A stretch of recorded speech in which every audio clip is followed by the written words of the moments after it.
Testing, testing. Okay, good, we're working.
Happy time zone, everybody. We're all here. We're all fine. I don't know about you, but I'm having a perfectly calm morning. Got enough sleep last night and everything. Wasn't up till 2 a.m. with a video. No, happy time zone. I hope everybody is having a good day today. It is, of course, our community decided WIP day. I think it's our second year in a row with WIP day on August 23rd. Why August 23rd? We picked it randomly. But it is the one day of the year that makes it okay to not finish your projects the other 360 odd days of the year. But on WIP day, you should try and pick a project you've already started and work on it. I'm not going to do that, though. You okay, Mr. Bones? I'm hearing rattling. You might hear some slight coughing in the background. I have a very coughy skeleton at the moment. Okay, I think we're working. Why is there a little +1 there? That's confusing. Sorry, they've put a little newt on my screen. Yeah, anyway, so today's theme is, let me just add it, unfinished business. There we go. Today we are going to be making Pokemon who we have already started their evolutionary lines. That's the whole thing today. Was almost going to try and be a little bit trickier with it, but decided no, we're going to straightforward this. We're going to, the theme today is unfinished business. There we go. Alrighty, let's start the poll, because I'm not loving that it's giving me a little, it's giving me a little notification doot over where I normally click to start the poll, and I don't know. I don't know why it's doing that. So yeah, you can pick 1, 2, 3, or 4. There you go. And we'll get this WIP day started.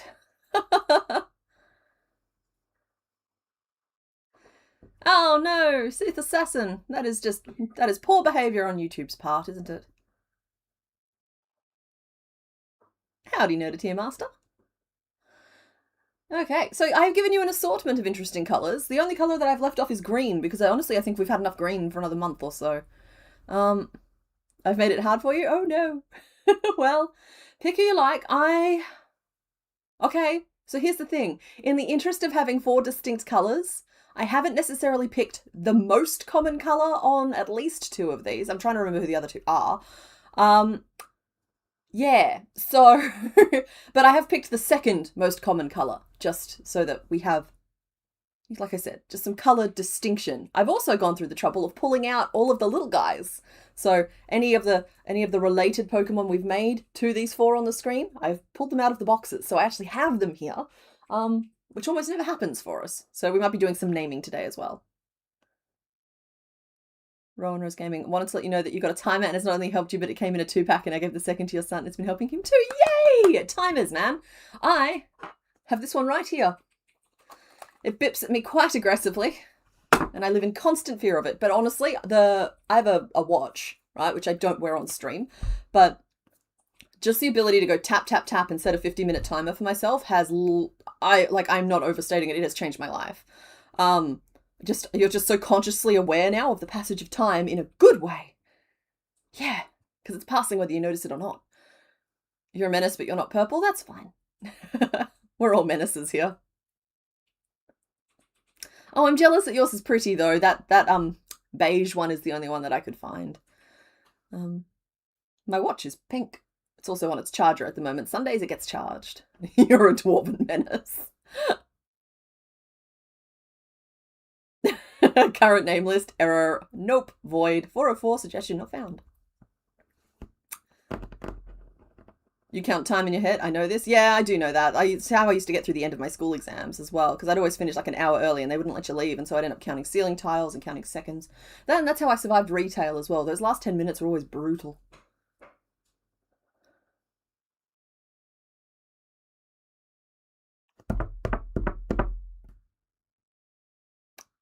So yeah, I'm going to go ahead and suggest that you guys have had a chance to vote. I would love to know who you all think you voted for as well, because it's always really funny to me when you're very, very wrong.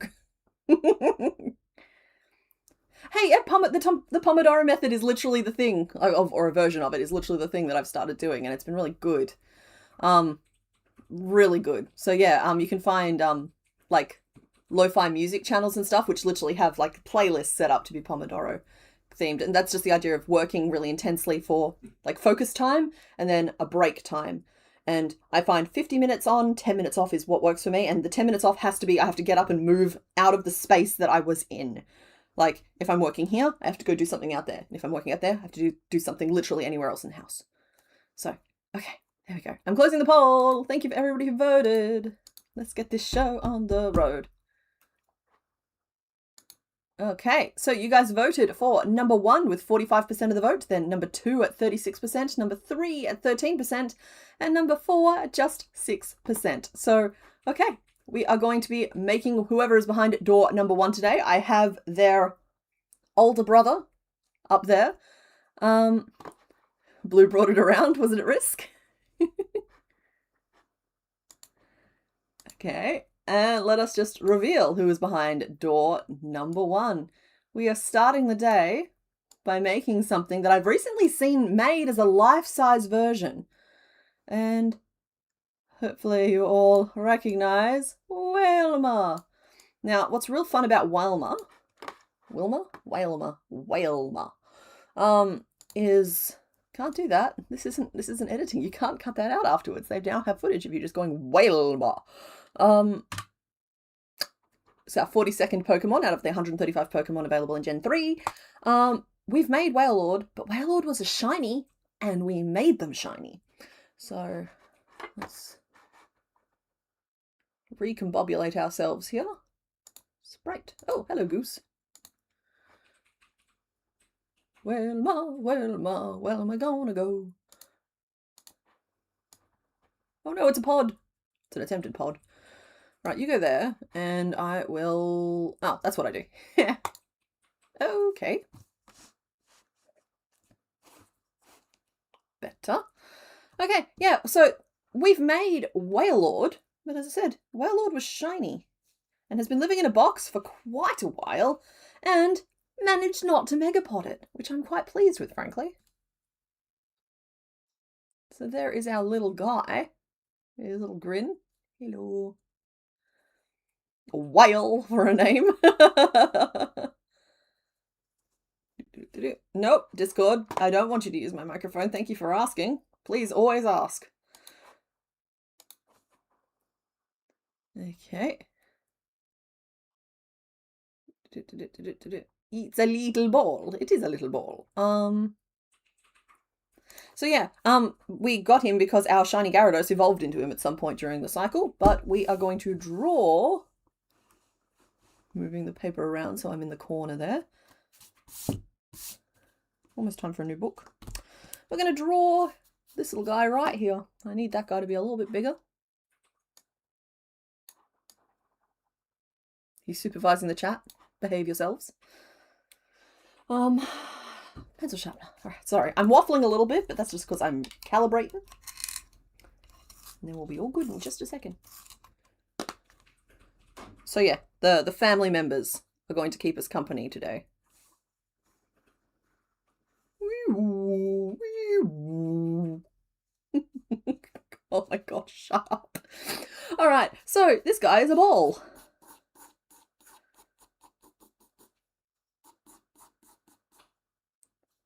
He won't be a pink ball. I actually don't know if his shiny colors match the shiny Whale Lord, because for some reason I can see him really clearly being green, but I don't think he is green. I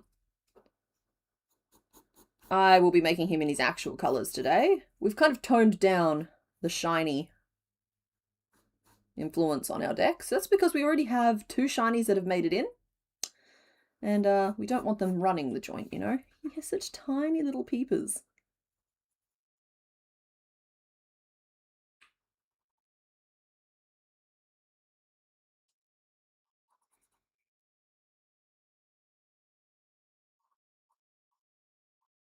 There we go. And otherwise he's just a little hacky sack of a guy.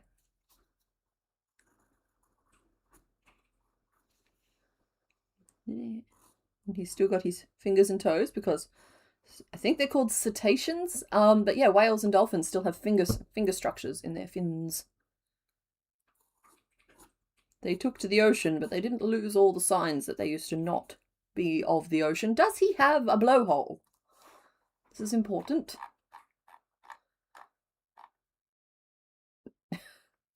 Okay, so we have no tail. Well, that's a very angry little guy. Does he have 2 blowhole? He has 2 blowholes. Oh my. What an overachieving little fella. It kind of looks like we're making a very fancy round spider a little bit here.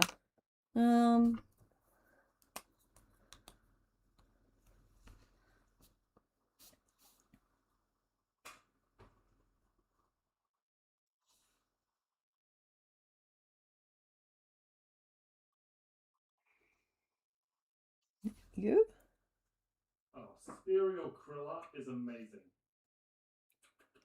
Oh, now I've heard it out loud. That's great. I actually don't know if we've actually I don't know if we've named Whale Lord either. Let me look that up for y'all. Typing. Select all.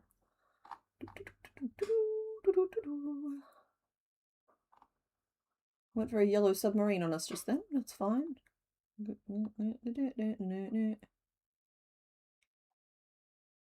Where are you? Here, fishy, fishy, fishy, fishy. That's flagon. Whale Lord, there you are. Oh, right. Whale Lord's name is Cabbage. We knew that. We totally knew that.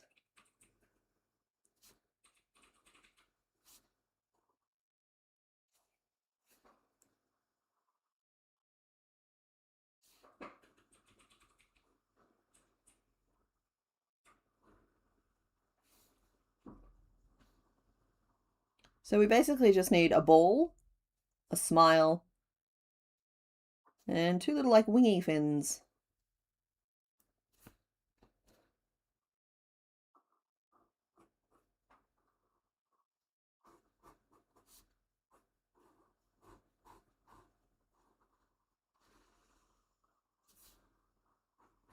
Yeah.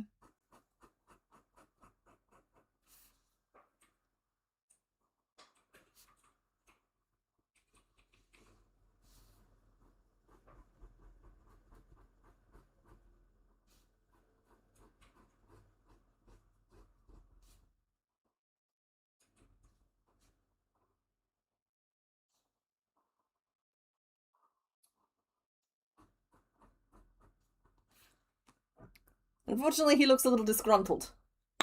We shall have to re-gruntle him. Yeah. Minimize that. Oh! Okay, so from above, it looks like he's a little bit more oblong. But I'm probably just going to go ball.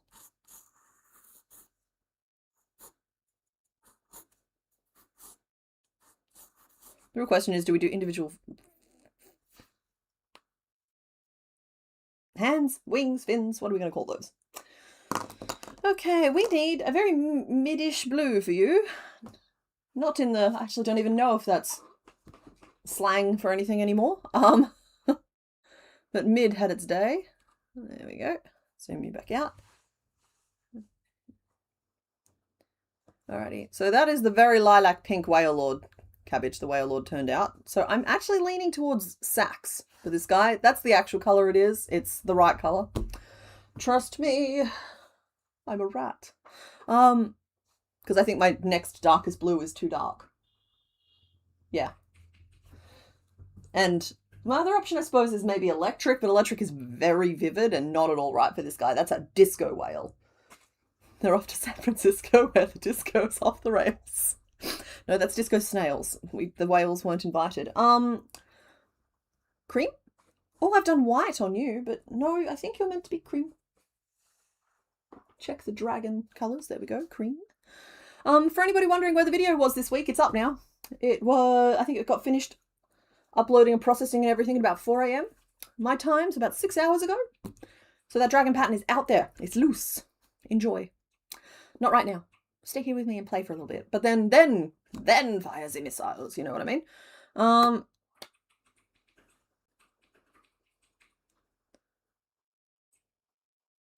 Sea axe. Bulbasaur's name is Brussels. As in like Brussels sprout. So we probably can't use Brussels sprout again. We're going to run into this more and more as we use all of the really good names up. We have to be more creative. But I honestly know you guys are up to the challenge because, I mean, last week y'all pulled Valentuna out of nowhere, which was just phenomenal work. I'm so proud to be any kind of figurehead in this community.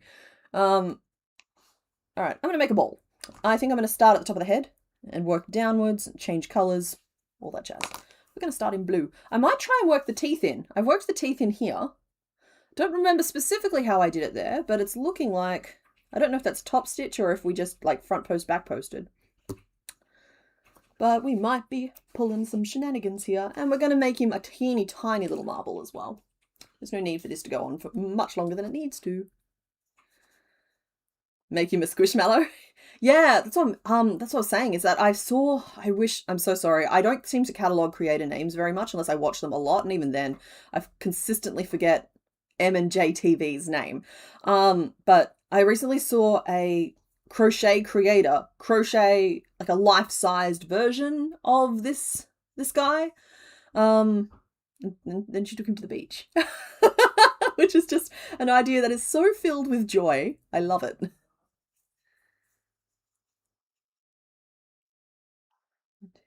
Six.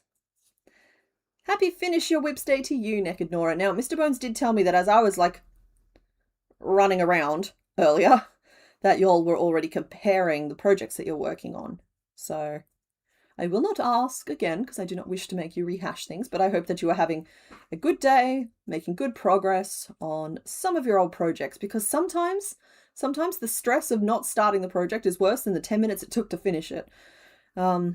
Now, being crocheters, I know that it doesn't come up often that it only takes 10 minutes to finish a project, but I wish you speedy projects. Did you told him? Yeah, that's the plan. When's the Gen 2 video coming out? I will start editing that any day now. Hopefully next month.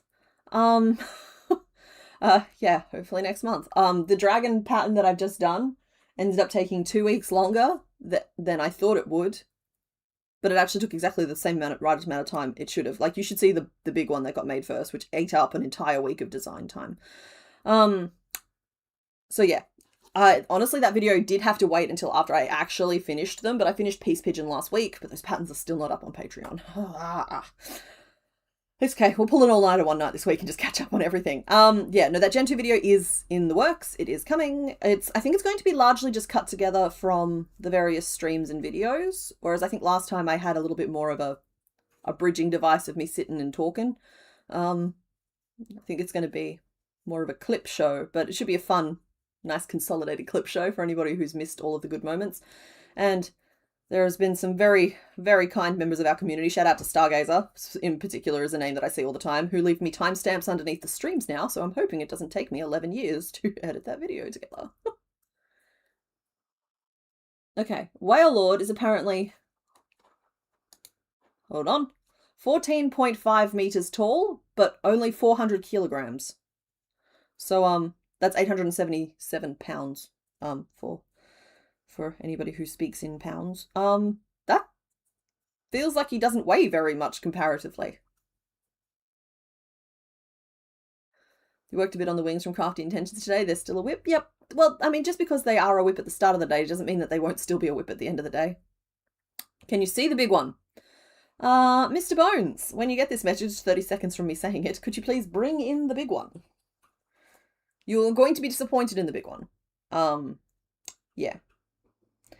And because I know that probably one of the next questions is Patreon going to get the big one? And the answer is it's not an edited pattern. It's not a working pattern. It's a draft that just got out of hand.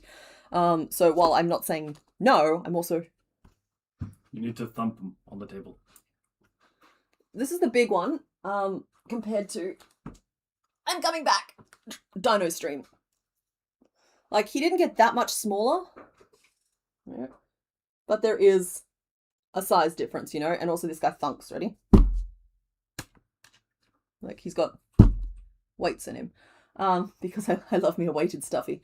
So, I'm not holding out on you. It's just he's also not a working pattern. He's a concept that we might finish at some point. I thought about maybe just making him the thing I'm finishing today, but I cannot handle looking at another dragon for a little bit. I'm going to write down what I'm currently working on for Whalmer, though, so I can actually eventually deliver this pattern to you guys.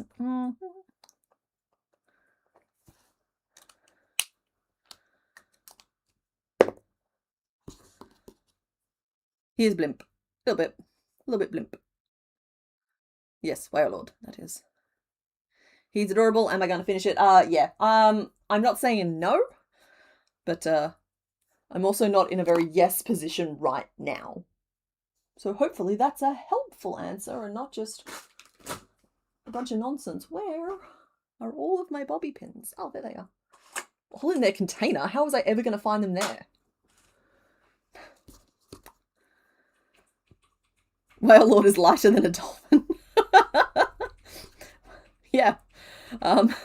It occurs to me that potentially they've never been able to successfully weigh a Whale Lord, and so they've only been able to weigh, I don't know, a piece of fin or something, and they just kind of have to go with that. Well, that got me to 18. Yeah, 1, 2, 3.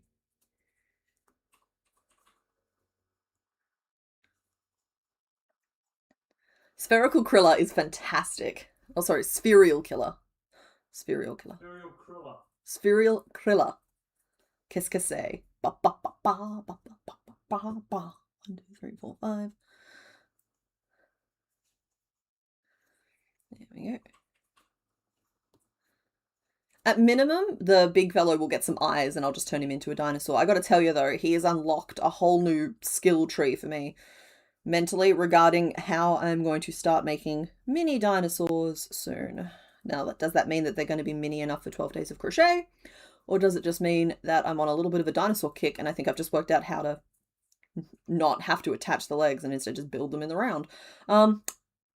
Stay tuned. I don't know, because the method that I think I know about, the method that I think that I've noodled out, so to speak, might end up still too big, and puff feet might still be. It might be the year that we return to 3 double crochet clusters, if you remember a couple of years back. I think we did them a lot with the... I know we did with them for the Australian animals. I don't remember if we've done them ever since. If you ever need a video, you could do the finishing designing those because they've been great. Yeah, I do enjoy the design videos. I know what I'm filming tomorrow for this week. Should be a little bit of a fun one. Yeah, there's a form that you guys filled out for me in April. The form is still live and new requests still like slowly trickling in, but I haven't really spoken about it in months. And I ended up with a list of a couple of hundred suggestions of things that people wanted to see me make, and I'm gonna pick 75 of them out, or like narrow them down because I think there's a lot of dupes in there, and chuck them all into I'm going to basically pick them at random. I have a device for that, but that can be a little surprise. And I'm just going to pick 3 of the things that you guys have requested and design them up this week. And if we like them, they'll turn into patterns. And if we don't, no harm done. But yeah, I'm down for a little bit more design content right now. I thought I was going to move straight into another big project, but that dragon has kind of scratched that itch for me for a day or two.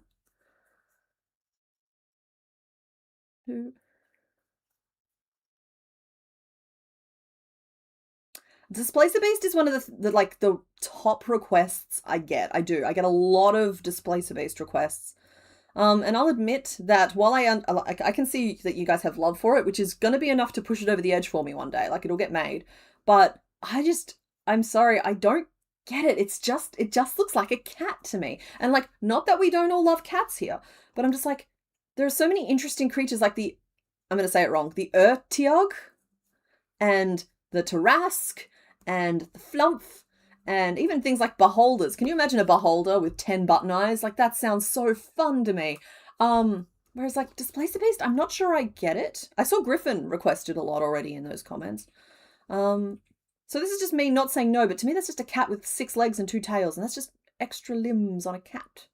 And I'm going to find a way to fall in love with it for the sake of us all. Don't worry about that. But at the moment, I admit that I'm a little bit... Yeah, I'm not sure I get it. And I feel bad about not getting it because the people who love it, love it. Yeah, so I would like to second a D&D Patchwork Displacer Beast. Yeah, it's definitely in the top 5 things I know I should do. But I'm just trying to wait until I love it, because if I love it, I'll do it right and it'll hit that note in my head. Like some patterns I put out and they're fine.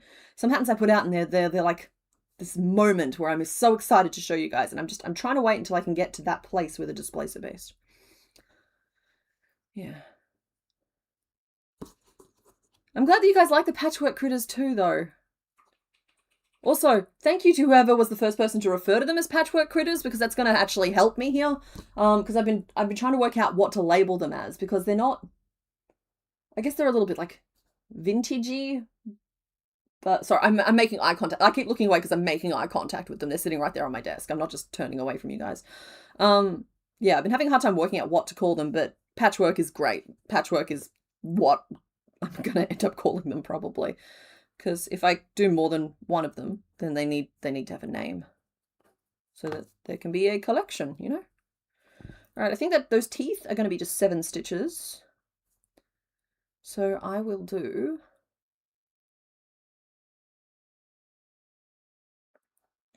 7 single crochet. 7 back loop. And then 7. Vintage core, maybe. It's just like, it's weird because like, given a paragraph, I can explain that my influences are stuff like how old sewing patterns fit together, and like specifically the ones that are like 2 or 3 flat panels, not a lot of darts to them. There's a very simple vibe that I'm going for with them, and then I'm just cheating that aesthetic by allowing us to crochet them in solid pieces. Because originally the dragon was going to be more upright, more in the pose of a traditional teddy bear, more like in the same pose as the owlbear one is. But then the more I was looking into sewing patterns, the more I realized, no, I really want to do this as one of those old school, like, honestly, it was Sausage Dog and Scotty patterns that got to me, because they tend to be made using 2 flat panels that kind of look like this. And then you like have a circle that goes on the foot, and then you have like a belly piece that looks like this, right? And it goes up under the jaw and folds up, and then this all gets sewn together as a seam, and then that piece gets fit in there. It's like that, you can't see any of that on screen. I'm so sorry. But like, that is just so interesting to me.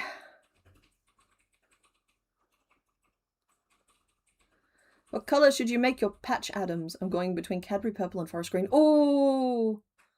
Oh. I'm just such a... Okay, here's the problem, right? And I'm almost certain you're experiencing the same problem.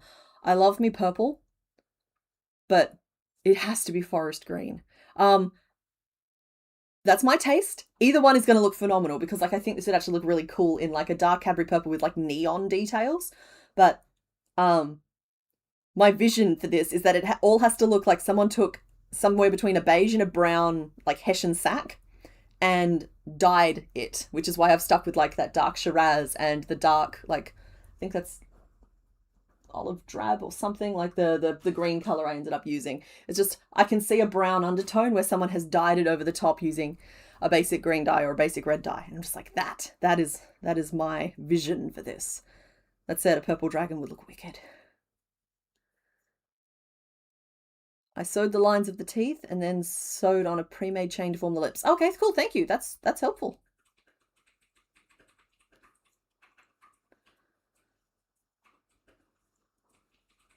And 6 and 7.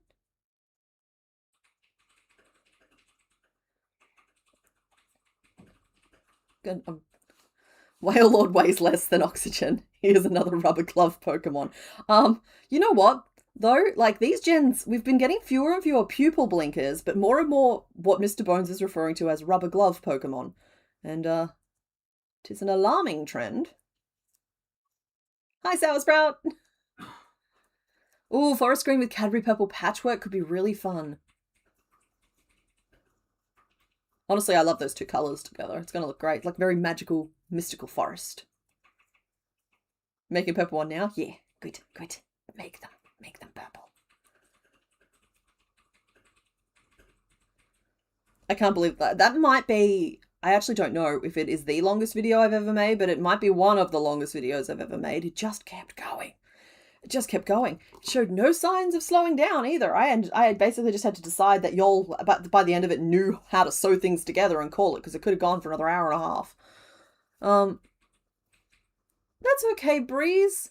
College and Splatoon Raiders sound like excellent ways to spend your time, and when and if you ever decide to go back to that series, you'll be able to binge a whole lot of it in one hit. I'm having trouble finding time for it, and I'm the one making it. Like, for a month now, I've been sitting on the secret of who the next 6 Pokemon are. I haven't made them, but I know who they are. And the first one up off the roster is one I'm pretty excited about, frankly. No more spoilers than that, but like, I'm excited to get back into it and make those. And unfortunately, I cannot find 2 seconds to rub together, and I'm just so tired at this time of year. Go to Spot. Okay. No one tell Mitch. Sneaky trip to Spotlight. They've got a big WIP sale, like not WIP, VIP sale on at the moment, I believe. So you might be able to get away with it. Because like I think I saw that their balls of yarn are down to like $2.40 on the VIP thingy. Not sponsored. Hey, Spotlight, sponsor me. Probably wouldn't do them any good to sponsor me.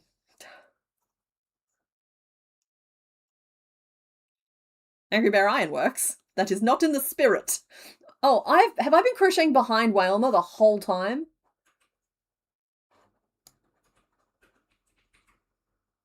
Yeah, that's right. You go back to your corner.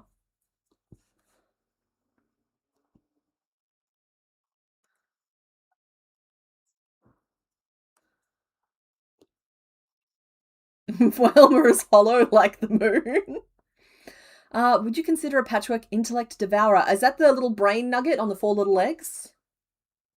Probably get an answer from Mr. Bones before I get one from chat.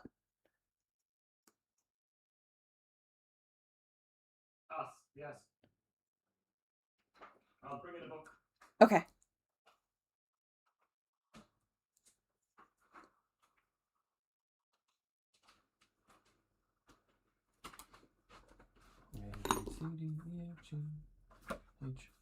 To answer your question, nothing's off the table. Except for gelatinous cube. Okay, this one's not quite as cute. But you can show them Otyog if you like. He's O tab. Okay. Alright, so this is the thing I was just asked about. Oh no, he's got paws. That's a puppy if I've ever seen one. Okay. I'm not ruling it out. I would have to like percolate on it. And then we've got... Oh, for Otyog. Yeah, this guy. For some reason, I love this guy. You know, he plays with little hand puppets to attract prey into his trash piles. So he can eat them. And that's just really flippin' cute. Thank you, honey. He also does the psychic thing where he puts images into your mind of things that are wonderful to attract you to his garbage pile. I mean, that's less polite. But the thing is, the images of what he thinks are cute. Oh, So like garbage, ice cream, stuff like that.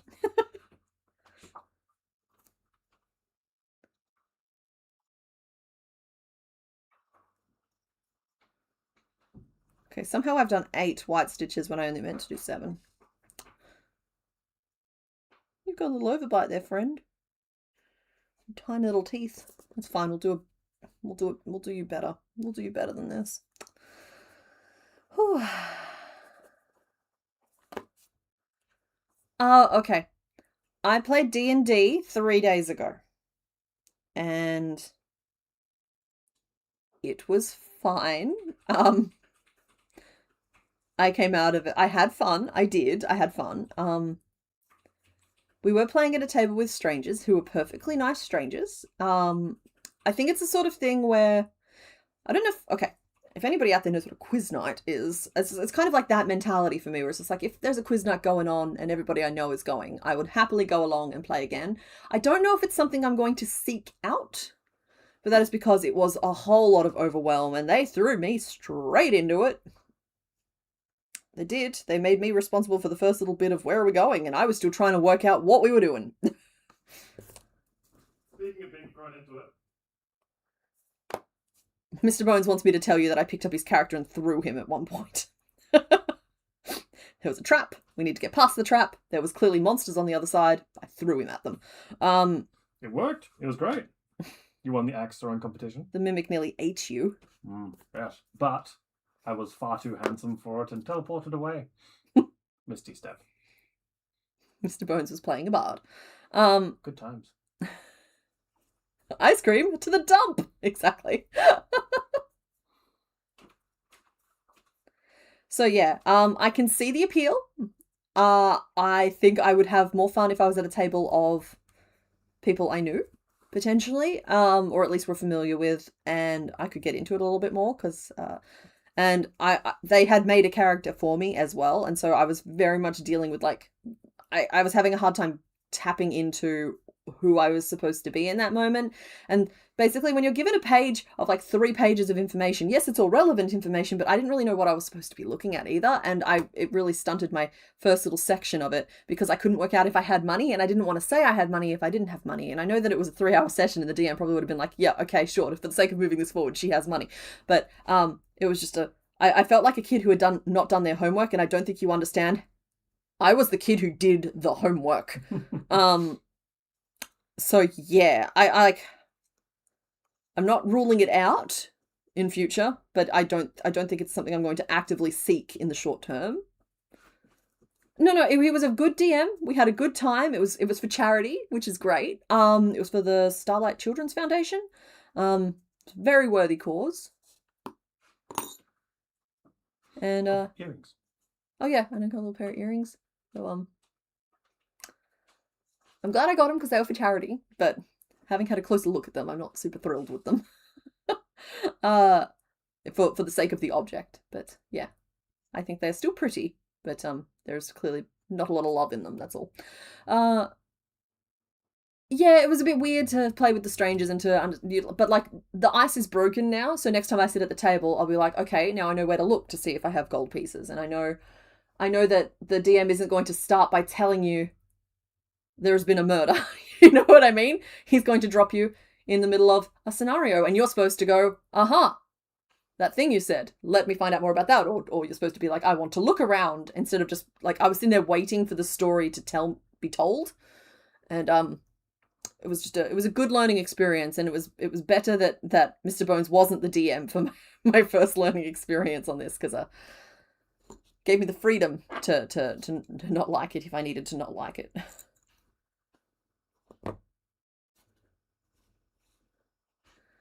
You didn't have the best intro to D&D. One of the friends you were playing with rule lawyered all the time, and I didn't know what I was doing, so that didn't go great. Yeah, that's rough. I'm glad I had Mr. Bones next to me, because if I got stuck, I'd be like, I mean, like, before I threw him, I was like, hey, I kind of really want to throw your character. Are you okay with that? And he's like, yes, do it.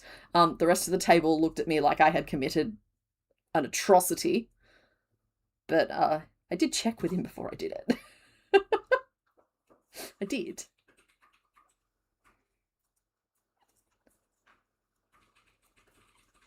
Yeah, Mr. Bones loves using Hero Forge and does some incredible character models as well. So if I was ever sitting down to like make a character with him, I know he'd be able to whip me up a nice visual for it.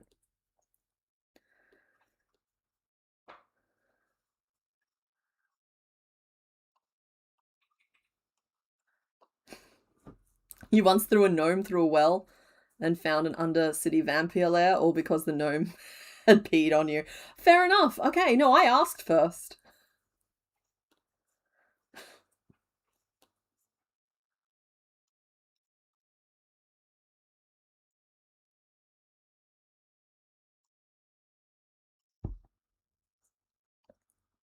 Okay. He's turning into a very cute little marble. I'm thinking I should have decreased that round, however.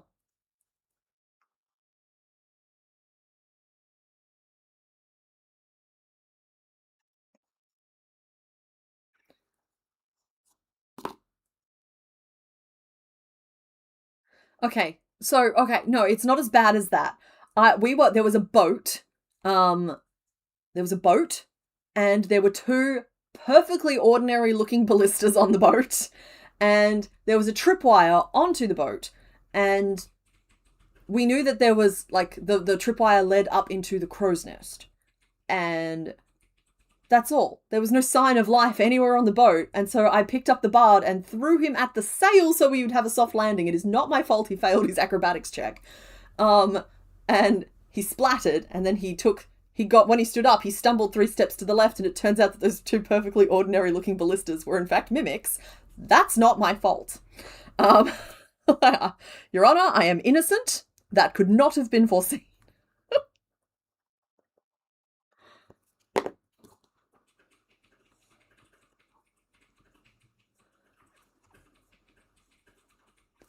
Mr. Bones plays a very good bard.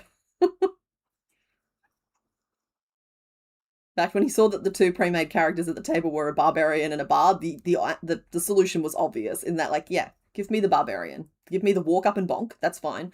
And he, of course, takes the bard.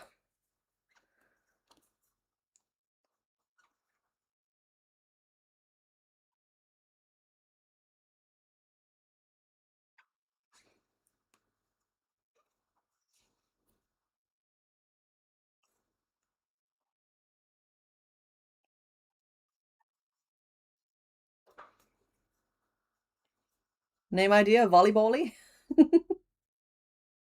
Yeah, actually, what is the name list looking like at the moment?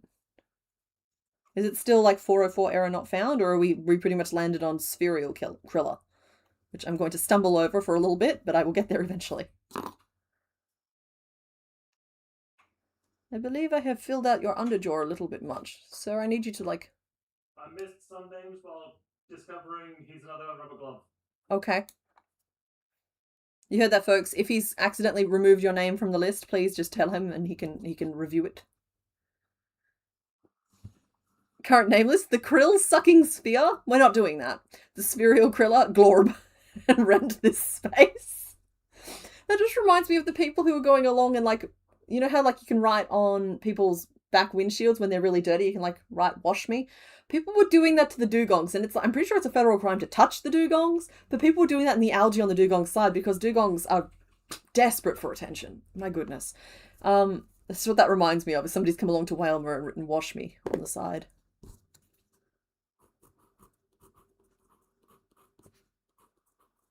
And he does not know. He has not had a thought.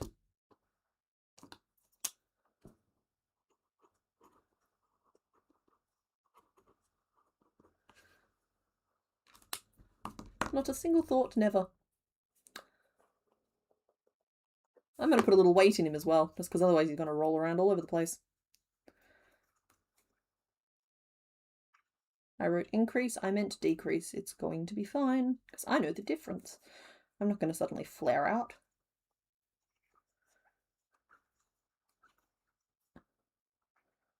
Rent this place space was Brussels.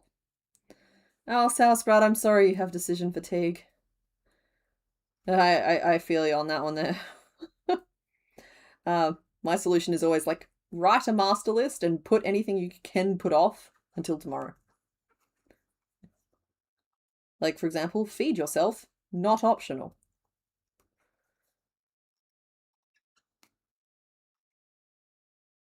Or if you're so lucky as to have a Mr. Bonesian type character in your life, say, hey, I have decision fatigue.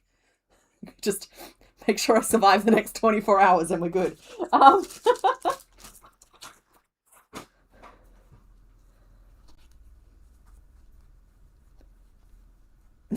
I appreciate you, Angry Bear Ironworks, for the self-censorship there a little bit. Hey, rolling a dice is a great option.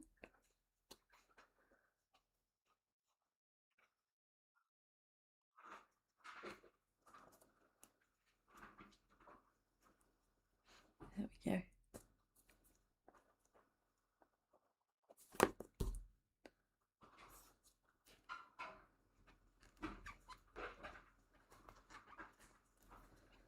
Just getting a very vivid image of, like, I don't know if any of y'all have ever seen seahorses give birth. Excuse me for one moment, everyone.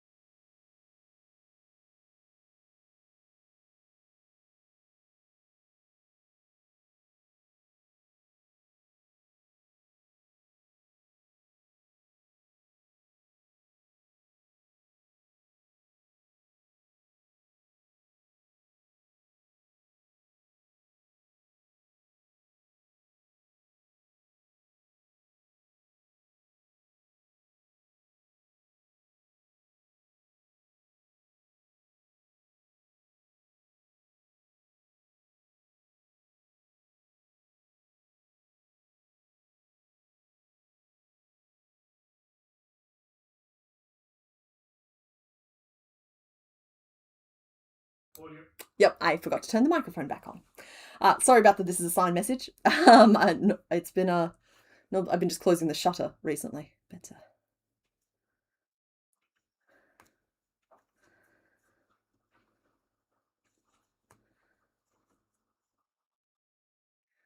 Three, four, five, six. You should be able to hear me again now.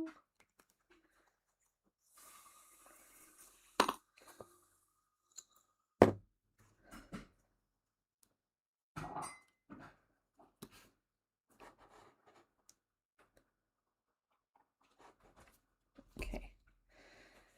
There is our little blue marble.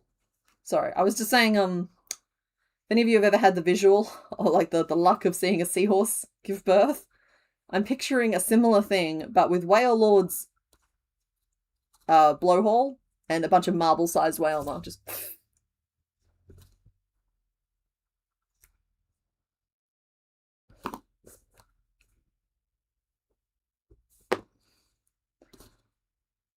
Okay.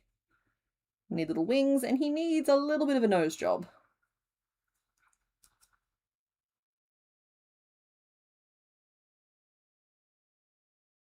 Ah.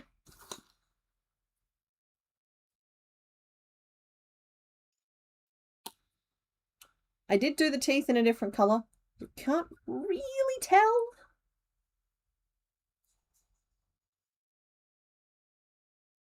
I might just make a lower lip rather than an upper lip. That's white. We need cream.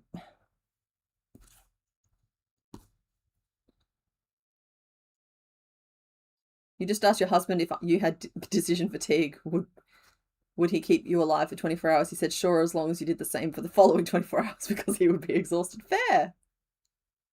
That is not how whales work, Breeze. Not at all.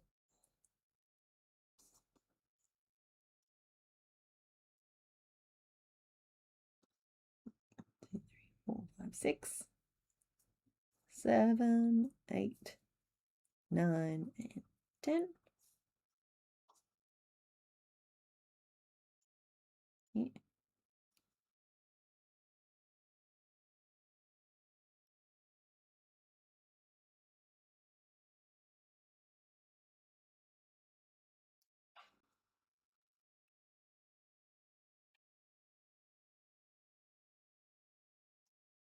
Okay, mouth. Chain 10, finish off. Very good, very good. Do I have a turtle in here at the moment? These are the questions we must be asking ourselves. Ooh, Good luck. I believe. I look forward to seeing how your raven turns out too. I don't even know what a pattern would look like for blacksmithing. Probably like cut to a certain size, hammer 3 times here, 4 times there, cool to this amount. Yeah? Night Breeze, thanks for hanging out! Okay. Wilma doesn't really have much of a top lip, so I think I can actually just get away with the loopies that I've got going there. And even the little blue lines between the stitches are kind of, nope, we're not doing that, we're doing it this way. So even the little blue lines of the stitches between, focus for me. There we go. Kind of making them look a little toothy. Kind of okay with that.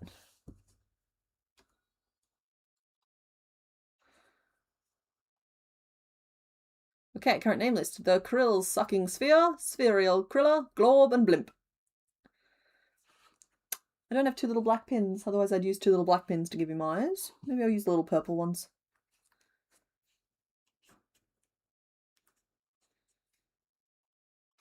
That is quite menacing.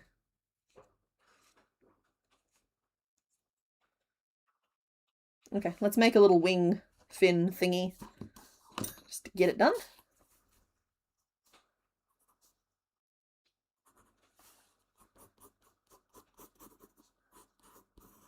Single panel or 4 individual fingers? This is the question. I don't really want to do it. It'd have to be 16 stitches around to make 4 distinct fingers, and they'd stick out a lot. But maybe we just 1 fin shape and then just like stitch some little lines on over the top. I think that'd be fine. I think that'd be fine.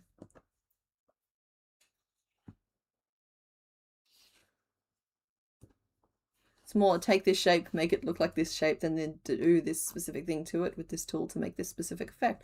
Okay, that's cool.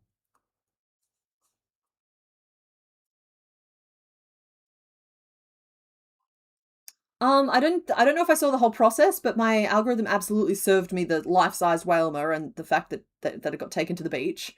I also did a sew on chain for the top lip and around the body. Oh, I see that. Yeah, but with this one here, I also approached it, from what I can see here, from like the front heading backwards to keep the stitch rows going that way, which means I needed a little bit more definition to even out the wibbly wobbliness, I'm guessing, unless that's a separate piece. It doesn't look like a separate piece though. So like this is a different approach and just thus needs different tactics. I do like sewing on the lower lip just because it is a little bit more pronounced, but the top lip is sitting relatively flat and I'm not sure it needs it. I'll see how I feel about it. We'll see. The shape goes into the shape, presses the shape into a pressed shape. Ah, this one goes into the square hole.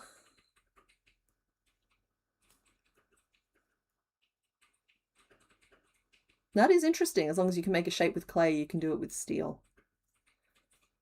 My toxic trait is thinking the same thing about fabric and crochet. Yeah, okay, well, if you can make that shape with that, I can make it too. How many Pokemon are we making today? At least 1 more. So I'll admit, it was a very late night last night. And so we'll probably stop with 2. I know we got to a 3rd last week. But my plan is to film tomorrow the Your Request video. Hopefully get that all edited Tuesday and Wednesday. And then spend all of Thursday just like powering through the... I think we're back up to a list of 20 at the moment. Pokemon. That's right, it goes in the square hole. Yay, I've activated somebody. You looked a bit further. Apparently, Wailord is actually the least dense Pokemon, period. Okay, Steelix, comparatively? Because Steelix is basically the thinnest crust you can imagine.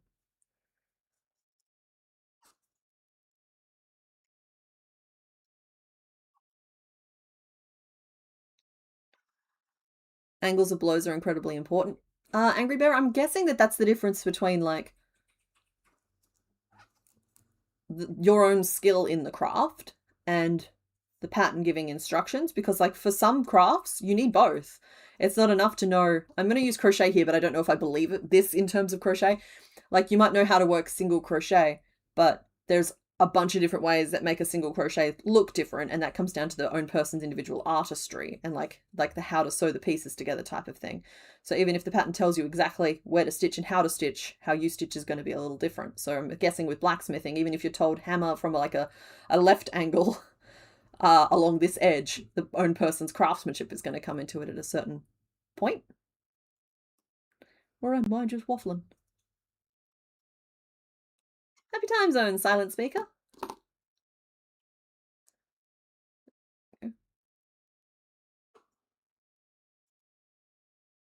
Hey, well that's awesome that you got the reusable face masks so that you can safely craft.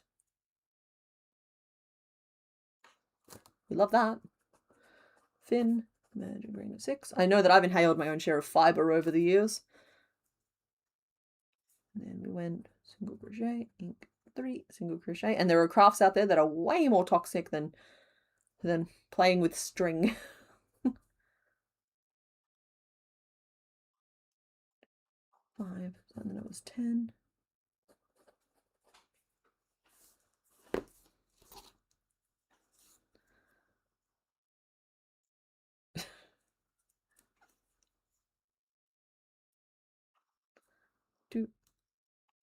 Oh, it's physics. Every action has an equal and opposite reaction. Yep, every force will continue until met with an equal and opposing force. The rebound of the anvil shapes the steel from the opposite side. Oh, okay. Were we speaking of waffles, Bug? I don't remember anybody speaking of waffles. But yeah, always room for another ankylosaur. Say, I have a nibbling who's almost 4. So I'm going to have to brush up on my dinosaurs, I think. Something very strange has happened. Oh? I've looked up all Pokemon and their weights. Yes. The absolute heaviest Pokemon is 999.9 kilos, which means there are no... Oh, yeah, that's that celestial one, the little blue exactly. blue guy. Ridiculous. There's no Pokemon over a ton. Not one of them. And like an elephant is 1.7. Not even Tinkerton? No. I've been lied to. None of them. Pokemon is lying. So very strange, which means an elephant is heavier than any Pokemon you could point to. Just any. That makes me uncomfortable for some reason. Yeah, it's like there's lots of different kinds of Pokemon. Some of them very, very large. Yeah. But none of them are larger than an elephant. Well, that's not true. They take up more physical space than an elephant, but none of them are denser than an elephant. They might have more density than an elephant, but they don't have more weight than an elephant. No more mass than an elephant? Yeah, mass. I'm picking on the terminology a little bit to try and be specific. Density is like that's weight weird. per square meter. Okay, so when you did Steelix a while ago, yep, we basically determined that he was basically aluminium foil loosely shaped in the shape of a snake. He had the density of a rubber glove. An inflated rubber glove. But how does he line up compared to Wailord? I don't know. I'd have to do the math again, and it was hard. Oh, okay, never mind. I'm sorry. Because I think I had to measure the size of each ball and then add them all up. You should have seen my shower math this morning. I was trying to work out if every minute takes 30 minutes to make, then I was trying to multiply that by 120, which is easy to do on a calculator, but sometimes it's good for your brain to try and do it yourself. Yeah. Delays Alzheimer's. Yeah. Been crocheting a bunch of alpacas and spiders. That is a dangerous combination, friend. What if they team up and decide that they're in charge? A dangerous pastime. I know. They all just fill with air like a pokey balloon. But that suggests that we can pop them, puncture them, and let the air out. By the way, shout out to surface tension. I had it pointed out to me recently that if it wasn't for surface tension, anytime you spilled even the smallest amount of water, everything in the immediate vicinity would just become wet. So, woo, go surface tension. 1, 2, 3. Yep, everyone should hydrate or dehydrate. That's a good idea. 4, 5, 6. Oh, I'm finishing this fin. We need to make the name vote right now. This one kind of got away from me a little bit. Spherial. I'm not panicking because I don't have my headphones in. Krilla. You should be panicking. Otherwise, I'm going to go off the rails. Blorb. You can go rogue if you like. Going rogue. Moby. Too late. I'm going rogue.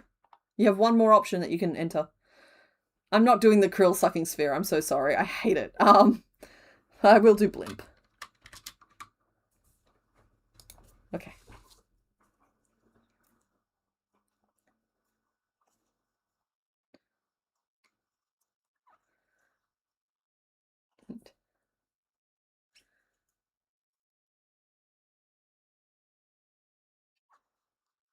Nine. 10. Speaking of mental math, sometimes you try to figure out how much gas you can get for how much you're planning to spend on fuel and then see how close you get. See, that's great! As long as it's not like a panic impulse. Yeah, that sort of thing. With crochet, I do the vast majority of my math in my head. So, like, what you don't see is sometimes I'll edit out, particularly in this recent dragon video, where we're doing, like, 16 rows of 80 stitches. It's something like that. And, like, I sat there and, like, it took me like a good 20 seconds. And I'm embarrassed that it took me a good 20 seconds. But I got there in the end. It's like 1,360 stitches. It's like, it's good for your brain to do basic stuff like that. Particularly if you don't have any littles around to help with their homework. Oh!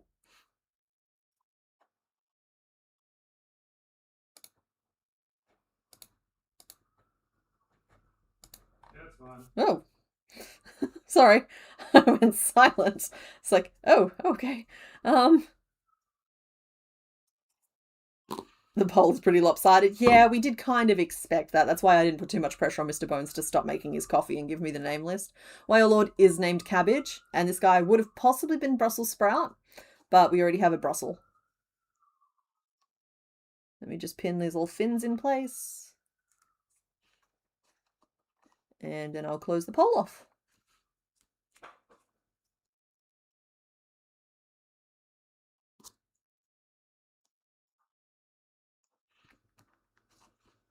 He's good. He's like Love Disc. For 10 minutes of sewing and he'll be done. Love them.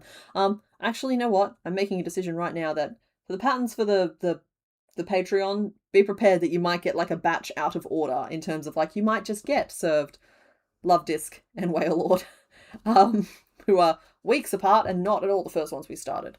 Homework season starts on Monday for you guys. Okay, because like our school year starts in end of January, early February and finishes the week before Christmas. But I know you guys are more of a July through June rotation type of thing. Our summer holidays are also only like 6 weeks, not monthly on month. We do like 9 to 11 weeks on, 2 weeks off, and then we have the 6 weeks at the end of the year. Anyway, here we go. Let's close this poll off. YouTube's being just a little buggy today. Stressing me out a little bit. Spherial Killer 1 with 69% of the vote. Nice. Blob came second at 14%, then Blimp at 12%, and Moby at 5%. So thank you. Spherial Kriller was probably always going to be the winner there. You can tell when we get a really winning name early because the rest of the names that come in, so that sort of you don't get as many coming through. But I do think that I've managed to make these guys relatively in proportion with one another. So he just needs some lines added to him. And in general, just a little sew together. But he's a cute little bean who weighs about the same as Whale Lord. Popping that cute little finished family unit off to one side. There weren't spoilers on the screen the whole time. I don't know what you're talking about. Let's vote again. Alrighty, so your options are 2, 3, or 4. Whale Lord, could you please could you please supervise from down there? Good boy. You can vote for 2, 3, or 4. Today's theme is unfinished business. We are finishing some family lines today. 2, 3, and 4.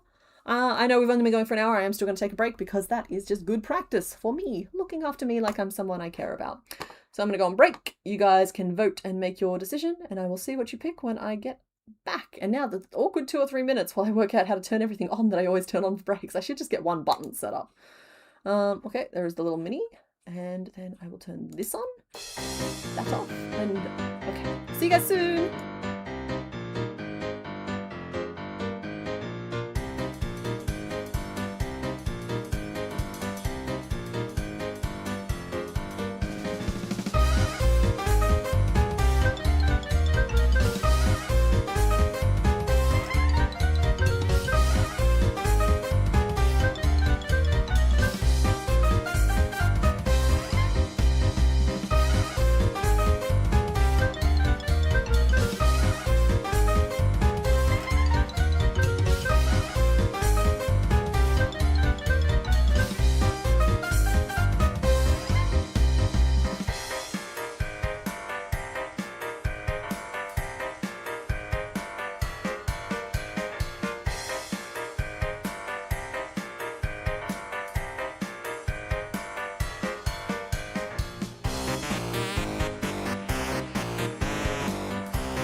wheels fell off there a little bit.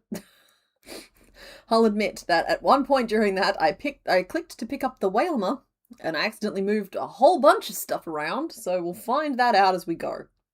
What exactly has gone wrong there? So, you guys have made a decision. End poll. I shouldn't be surprised when you guys pick purple, but you know what? 4 came pretty close as well. So you guys have picked number 2 with 49% of the vote, then came number 4 at 33% of the vote, and then number 3 at 18%. Thank you to everybody who voted. We are going to reveal who is behind door number 2, and then we are going to make them. And I have their family here waiting. Excited to see them. The family turned out quite large, actually. Here we go. So, door number 2. This Pokemon is known for having the best facial hair in all the land. Look at those noodles. Look at those noodles. You guys picked Swalot. And of course we have already made Gulpin. Mr. Bones and I were just out there looking at photos of Swalot's mouth open and just trying to decide if we could swing it. But I think we're probably going to do mouth shut today. So, that is our 43rd Pokemon. Of the 135 Pokemon we need for Gen 2. What's really funny is that like at least a dozen of these now. Still kind of sitting in the project bucket waiting to be done. But as you can see, this is a rather simple Pokemon. So when we finish him, I might transition into my WIP day and we'll try and like sew some of them together or something just to keep them moving forward. I love Moustache.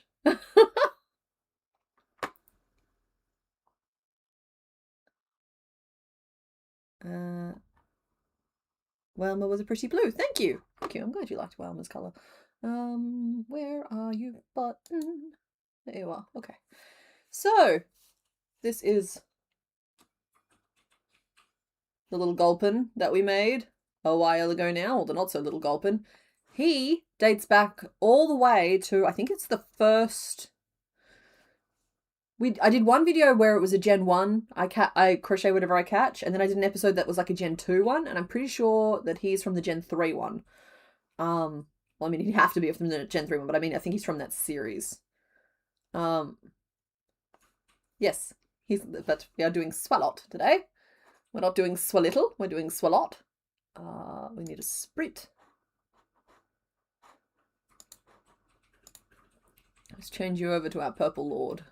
Oh my. You are quite rotund, sir, but I appreciate you. It's a stream takeover. We actually match color-wise, so look at that. My shirt's the same color. It's destiny. Alright, I'm gonna draw here.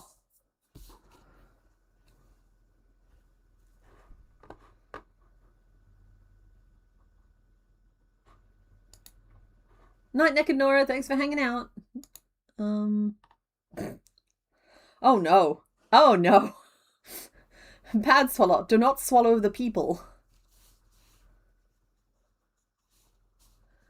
Folks, I'm disinclined regarding the Munchausen thing. That is something that real people struggle with, so let's not use it as a joke on stream.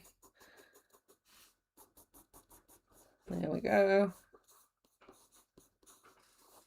It is a good pun, though. Points for the pun.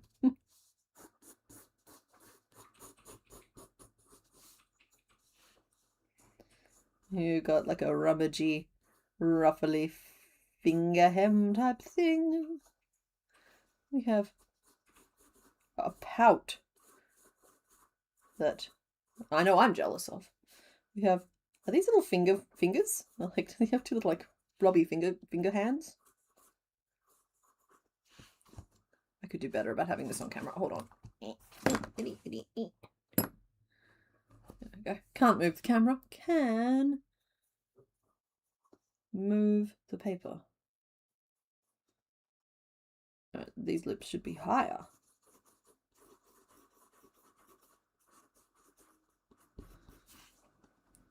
Okay, and we have noodles.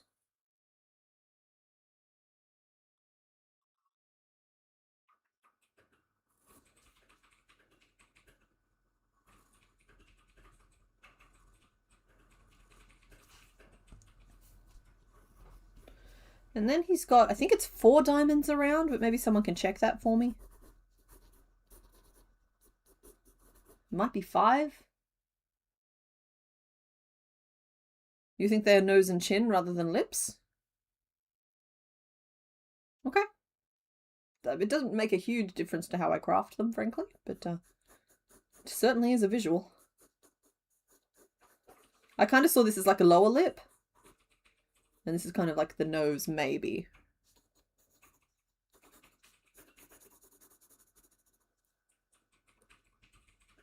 Baron Moustache, I'm fine with.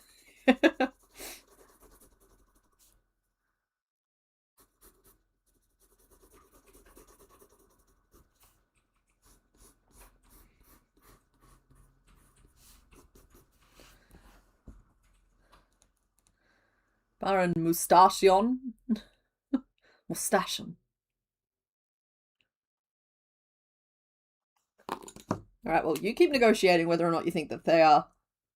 Like, what part of the anatomy specifically you think that they are? I think that they're lips. They've always read as lips to me. Noodle Stash. Noodle Stash does whatever a Noodle Stash can.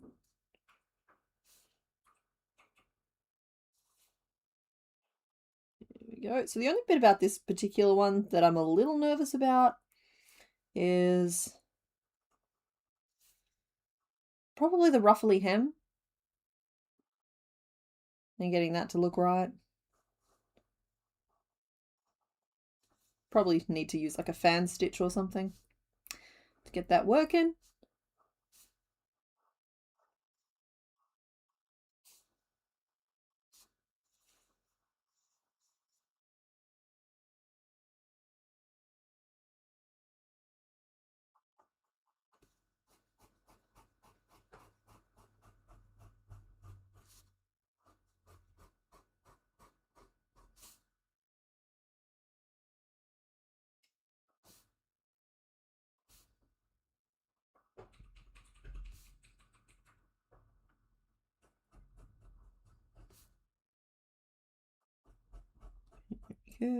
Sorry, for some reason I go very smooth brained the second I'm doing these outlines.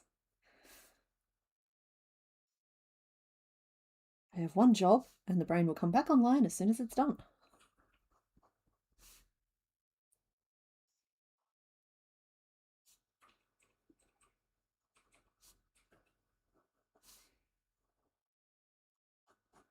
But yeah, I think we need to do some research here. I need to know how many flubbers around the bottom, and I need to know how many diamonds around the middle.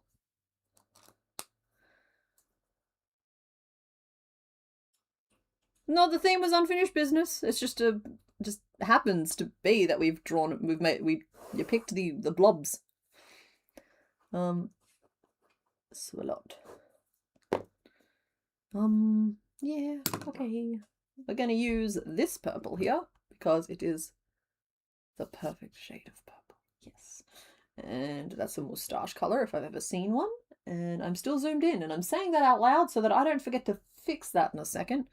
I also have some black here for the diamonds.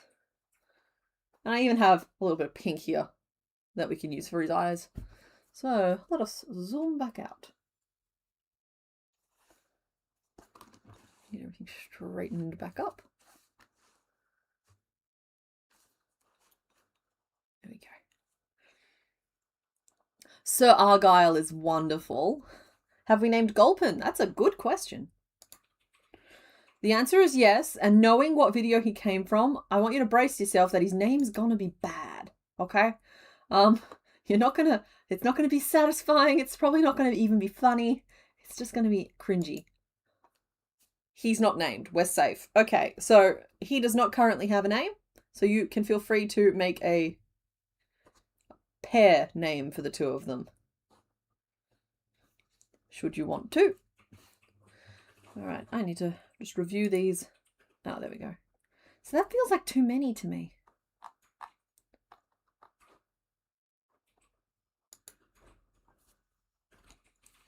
It's 1, 2, 3, 4, 5, 6, 7, 8, 9, 10, 11, 12. Yeah, so the underbody shot I have of this guy is that he's got 12 swirls around his base, which just feels like a lot. It feels like a lot. It's like if I was going to do them the way I was thinking about doing them, that means that each one is like, that means he's like 60 stitches around at the base. Which is too big. That's too big. Not a fan of that. Oh, they're holding hands. Want to hatch a Whalmer? No. Okay. Let's at least get you focused, shall we? That didn't work for some reason. Let's...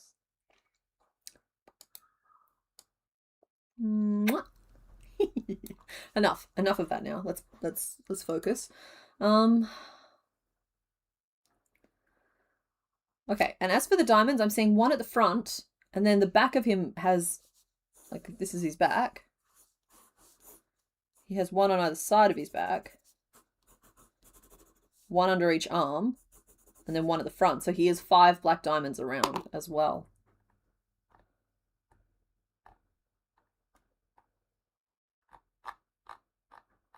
Yeah, I can work with that. So we need 5 black diamonds and 12 swooshes around his base. It's just like, okay, I thought this guy was a little bit more simpler than that because he was a dome. I see I was wrong. 5, thank you for confirming for me. I'm sorry I didn't have chat open. Isn't Gulpin from Soul Silver? You think he's from the Crisis Loop? He might have been part of the Crisis Loop, but I'm pretty sure I made him as the part of the Gen 3 video. I could also very easily be wrong. We're talking about like 4 or 5 years ago now and 300 Pokemon ago. So, Jelly Belly's cute for Gulpin. Mr. Bones, are you okay to take names down for both of them, or do you need me to pick one right now that we're focusing on?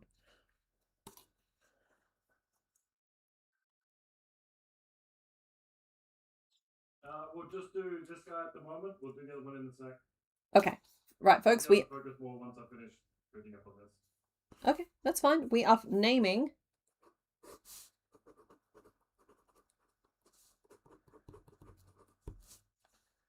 We're naming Gulpin at the moment, everybody.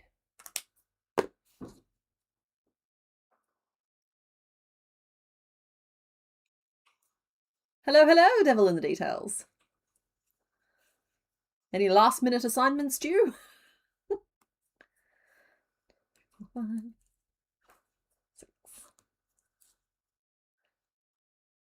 Oh, I'm sorry. There has been a miscommunication. We're naming this. There we go. So we're naming Swalot.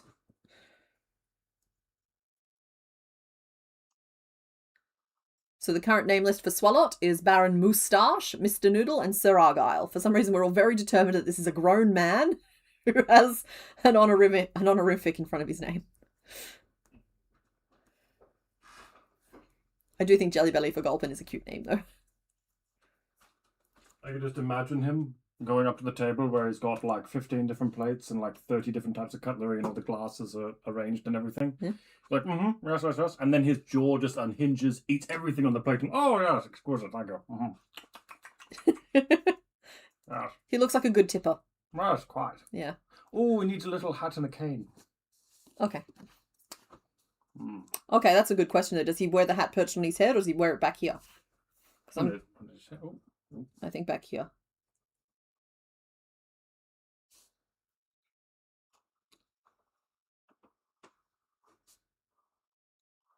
Oh, yes, back there.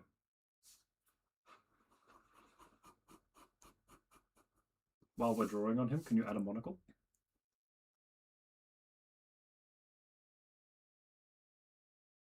This cane is also a sword. Of course, yes.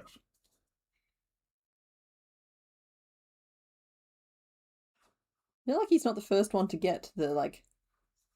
Which side does the monocle Hat, chain cane, go and this monocle. way? We need a photo shoot of the Pokemon nobility. There we go. There you go.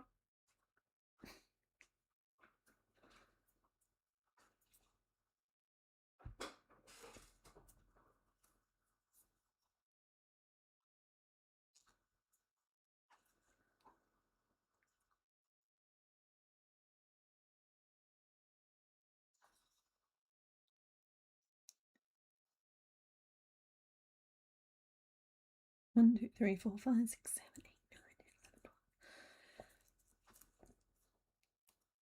And I can tell you that Swalot is at least not going to be very little. I just don't really want him to have 60 stitches around his base. But that's my problem. I will work out how to deal with that.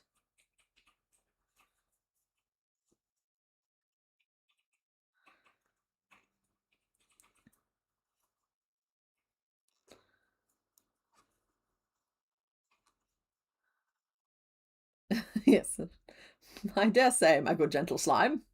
I hope the day finds you well. Yes, this is a distinguished gentleman of a purple mustachioed ghost sock. This is the ghosts from Pac-Man on their day off. Like they've made a great deal of money from royalties, and like this is how they actually get to live their lives now, from residuals.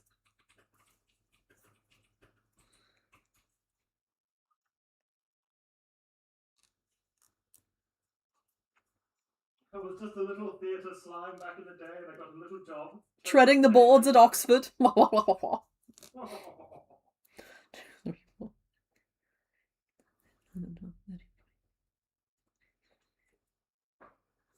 one again.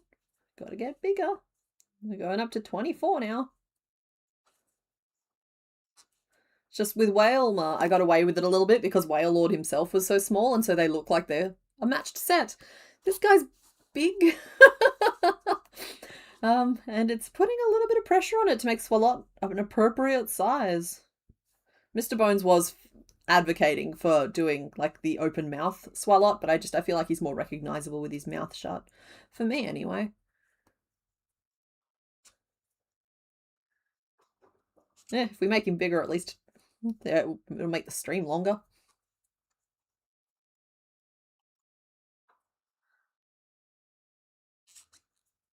Hi, Susan Star.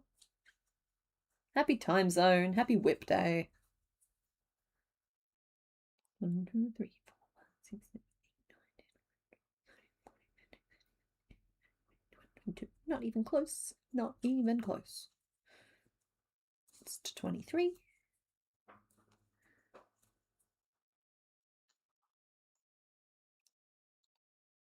Angry Bear Ironworks, if that was about your blacksmith's pattern, I'm curious to see it.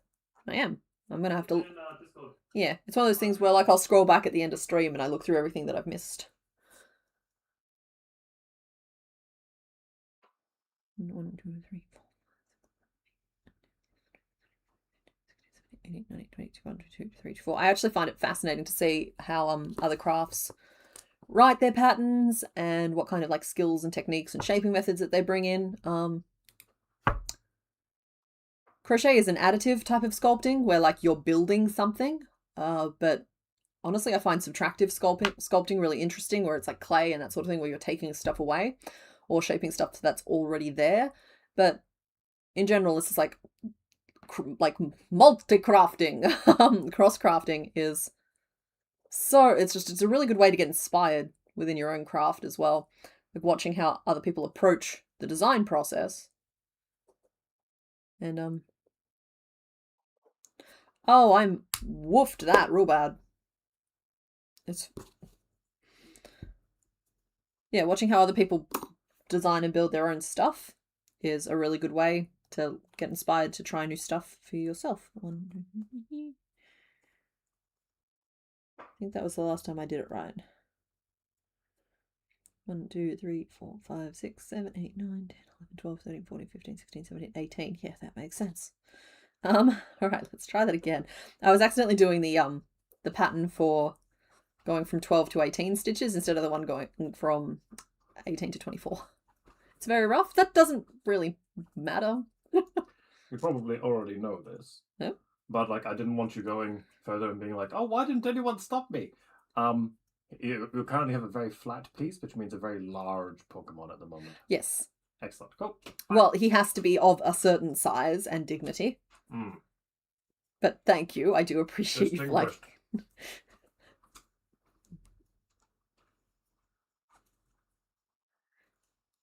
You just ditched the D&D Dragon video to be here. No, don't do that.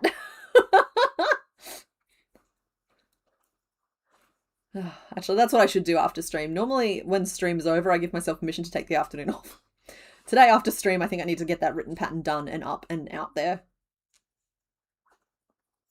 before YouTube changes everything again. You go back and finish it later. Thank you. I almost saved bloopers throughout that process, but I don't know. None of them felt particularly funny. You know, for a while there I was doing bloopers for the Patreon scroll, but I don't know. The bloopers they're funny to me because I'm just like, oh good, my camera died again, because it did. It died in the middle of filming. My microphone kept working though, which great, fantastic. So I have the footage of me the audio of me discovering that my camera stopped working, but it's just like, how many times can you do that and have it still be funny? It's just be better than that. 1, 2, 3, 4, 5, 6, 7, 8, 9, 10, 11, 12, 13, 14, 15, 20, 22, 23, 24. Okay, I did it correctly this time. We already have an Ohms and a Watson. Oh yeah, as Mr. Bones has just said. That's what we named electrode and voltorb. Ohms and Watson. It's an electricity pun. Okay, you'd be cute this size. I'm tempted to make you this size. You know what? I'm the boss of you. I get to say you're this size. Let's just say gulp and ate all your dinner.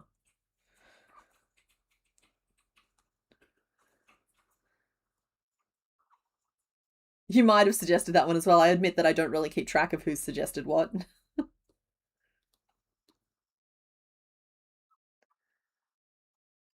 Okay, Moriarty is absolutely a vibe for this fellow. Oh, yeah.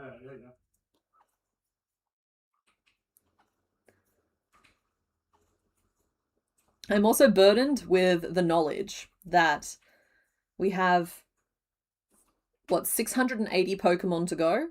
Something like that. Let me just double check that number before I start prattling on.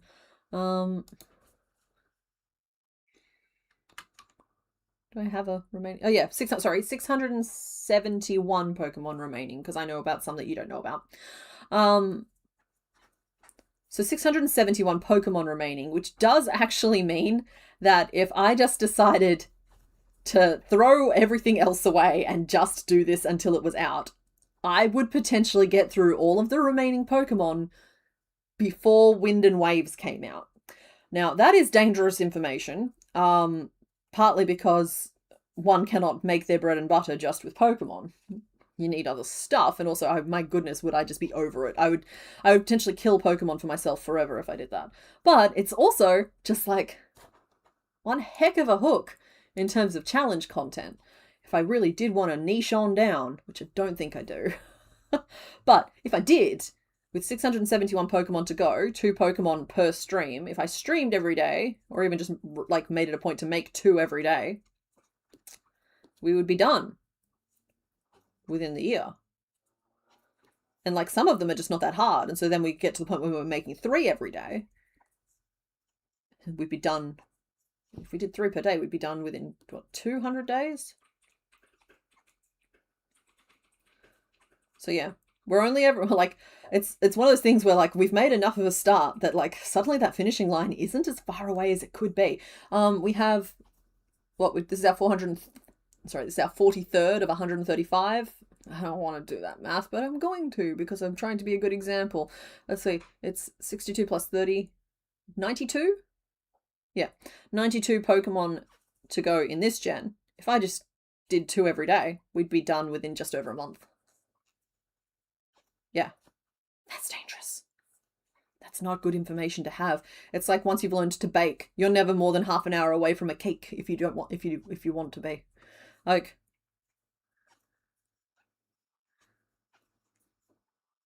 is there another Sherlock villain? If we're naming the purple guy Moriarty, who's the little green guy? His hubris.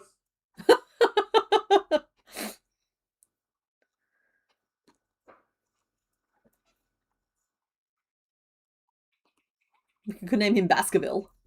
Moriarty and Baskerville. You've already got me with hubris.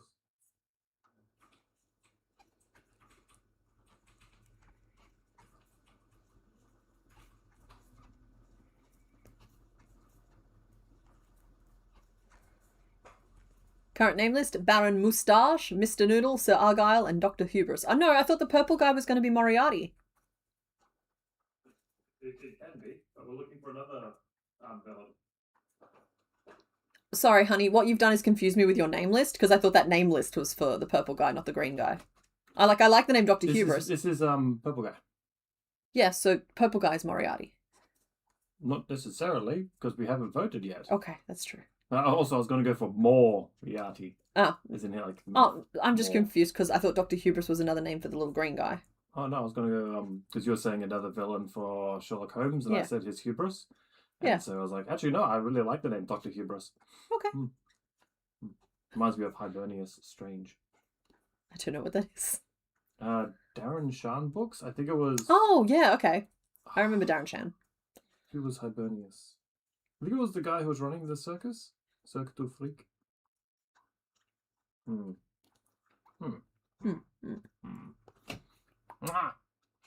You keep forgetting that you have a bag of polyfill on your bed.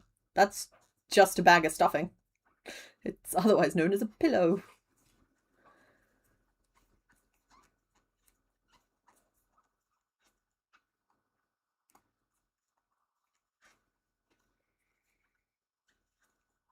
You spin me right round. That's all you get. Okay, so calling them Moriarty and Adler is actually fun to me. Because like they're Gulpin and Swalot, so either one of them could be Adler and it'd be kind of thematically appropriate.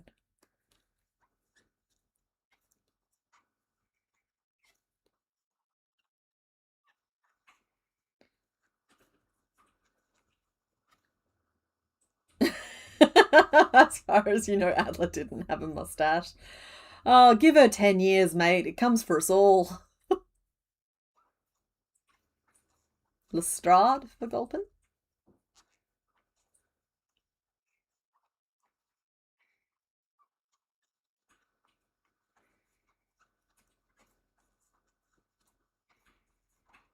Alright, just because I'm starting to lose the plot a little bit, could I please see if we have a name list for either of them, but like a name list for Swalot and a name list for Gulpin, just so I can work out where we're actually up to with it, because I need to start one soon. A Dr. Moriarty. Okay, so the current name list for Swalot, which is the big purple one, is Baron Moustache, Sir Argyle, Dr. Hubris, and Dr. Moriarty. And then I think for the little green one we have, what, Adler and Inspector Lestrade.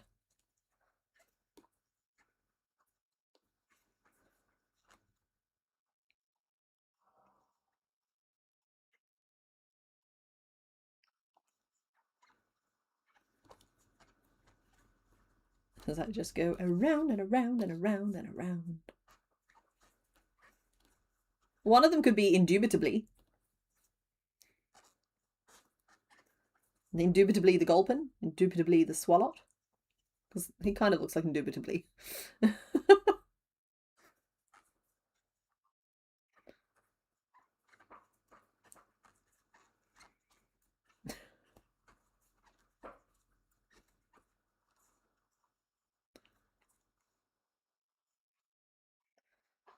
Okay, well, that is 1, 2, 3, 4, 5, 6 rows. It might be time for me to start flaring out into a little bit of a skirt now.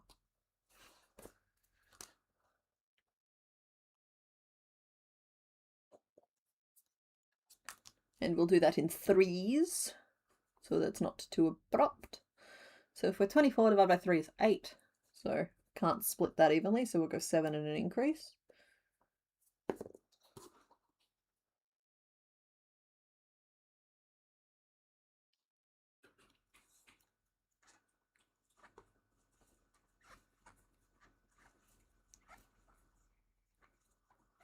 I'll admit that I'm not as familiar with Sherlock Holmes outside of like memes and pop culture.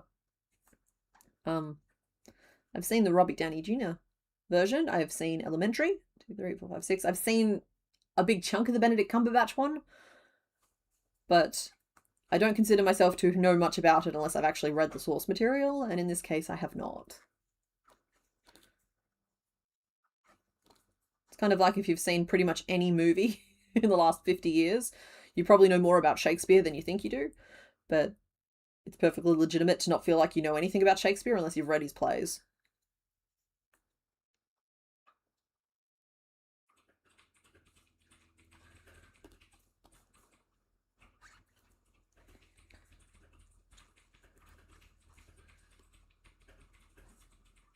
You read it when you were 6 or 7. Wow. 3, 4, 5, 7.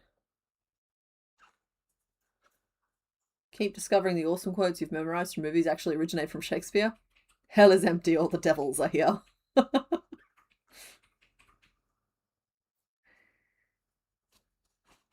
And we'll flare out again.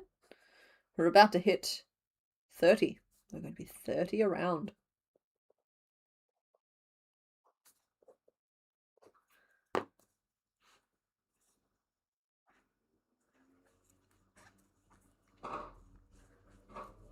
All you knew before tonight was Sherlock and Watson. I think that's fine. I think that's fair.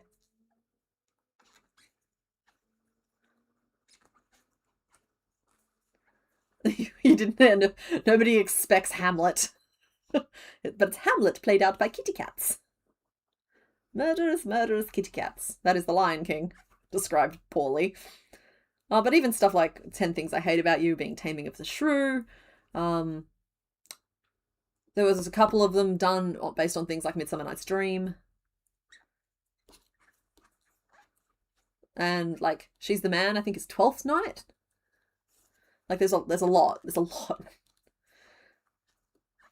It's almost like the stories don't change, just the players playing in them. 1, 2, 3, 4, 5, 6, 7, 8. Go.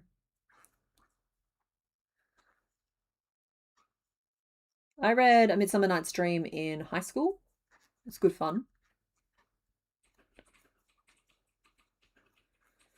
I don't think I've necessarily read any of the others. We did an adaptation in primary school of Romeo and Juliet that we had to write ourselves, and we call it Jono and Jules because we're Australian and we can't help ourselves. But 7, 8. Yeah, She's the Man. Exactly. The Amanda Bynes one. I love me a good Amanda Bynes film.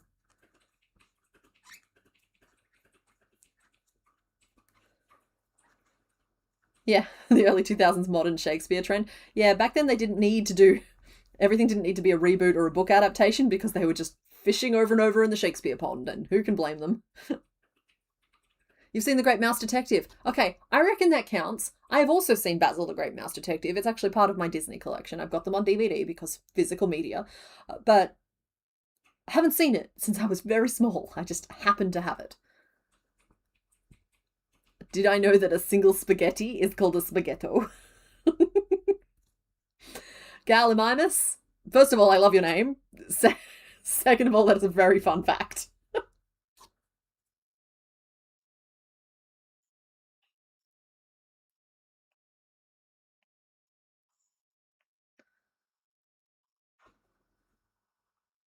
Okay, I'm doing a very even swoosh at the moment, as though he's like swooshed out on all sides, whereas I do think that the sprite here has some directionality to it. That said, we are going to do the first name poll now, just so that I don't forget to do both of them. So, Mr. Bones, I will go with whatever name list you can procure for me at this notice. Picture which shows the asymmetrical swoosh. Yeah, no, I do see that he is swooshed.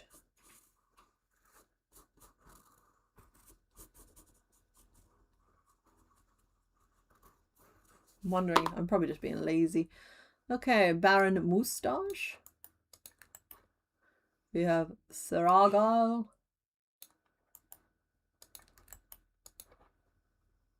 Dr. Moriarty. Stop your bouncing, sir. And okay, Dr. Hubris is fine as well.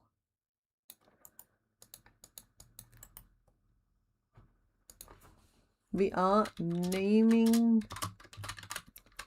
Swalot.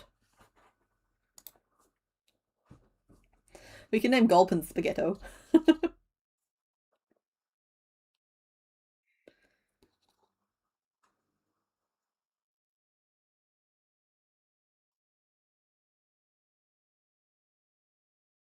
Okay, so we'll go 10 singles. And I'm making an effort. Let it be known that I'm making an effort. Let it never be said that I do not make an effort. An effort is being made to move the swoosh. So that's, then we'll go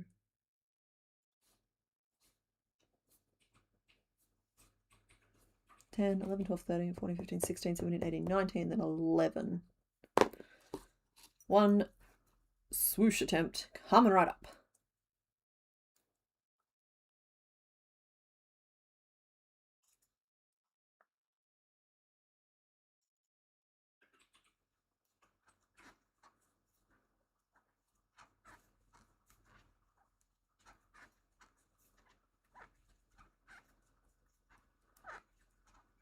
You should play some Stardew before bed. Yeah, I encourage that. Monday night is Stardew Valley night here. 1, 2, 3, 4, 5, 6, 7, 8, 9, 10. We are heading into summer year 4, and I think it might be the oldest a farm of mine has ever gotten. And that's lovely. I obviously play with my friends every Monday night regarding that, and it has been a very different way to play, but highly enjoyable. When I play by myself, Stardew Valley just becomes like a giant checklist for me a little bit, and everything kind of just gets ticked off, and I get stressed if I'm not completing the community challenges fast enough or in the right order, or if I haven't unlocked X, Y, and Z. Whereas, like, right now we're just all really excited about pickles. And the day the wine matures is a good day, you know?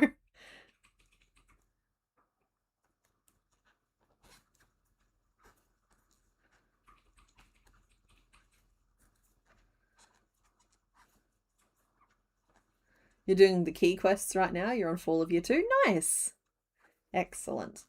Yeah, that was one thing I had to keep an eye on, because I have 1,500 hours in the game, and one of the people I was playing with had basically 0 hours in the game, and the other person I was playing with had played a little bit. I think it was less than 100 hours, though.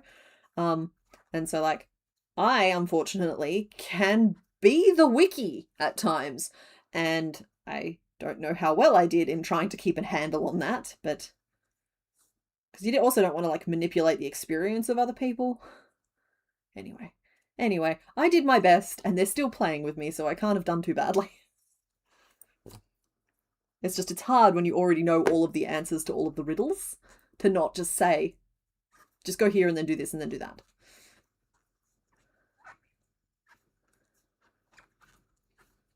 Your favourite Shakespeare was from Stardust? I thought Stardust was Neil Gaiman.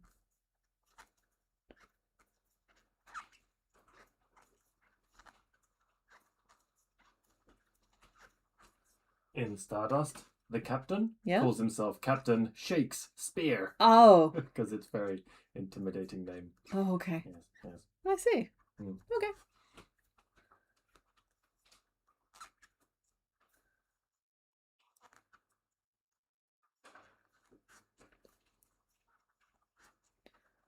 Okay, so the problem with doing the swoosh like this is it means that doing the wibble wobbles around the base just became a little bit trickier for me to think around.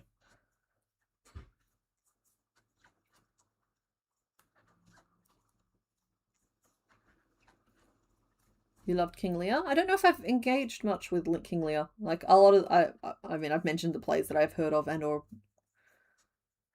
You thought your 600 hours were respectable, but you need to play harder? No. It is not intended to be a goal. It is more of a... Stardust got me through some stuff, you know? Did I say Stardew or Stardust? I meant Stardew, if I said Stardust. Stardew got me through some stuff. And, yeah. So you could say I racked up the hours. But, yeah. I think everybody has their thing. Right now, my thing is those dang sorting games, which I think I might have finally convinced myself of. I've burnt it out for myself after sorting through a bunch of magical shops, the supermarket, the library. I still have a couple more Steam achievements for the magical shop.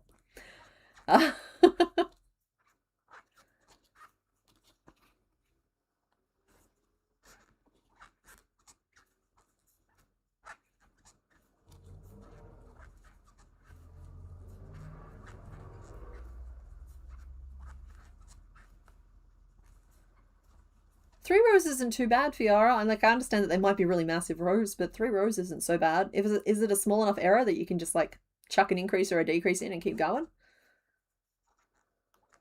World of Warcraft got you through some stuff and nobody wants to know how many hours you put into that game. Yeah, no, same sort of thing. It's just like, yeah. You just wanted to put a little bit of a pause on reality, and that's, video games are a great coping mechanism, particularly if they're social. They have a social element to them. Maybe wider or longer picos for the swallowed foot blobs. Maybe. I can do it that way, or there's shell stitches, or originally I was planning on maybe doing like increases and then decreases, which can give you a wibble wobble if you do them right, but I don't think we have enough space to do them that way, even though that is my preferred method. All right, I've given him a little bit of a swoop, a forward-facing swoop, so he has a little bit of a tail going on. Possibly more than he needed, but what are you gonna do? I think we need to expand a little bit though, again. So we'll go 10, we'll go increase. 4. No, we'll go 11 and then an increase. And then 4, increase. 4, increase. So how many did that use?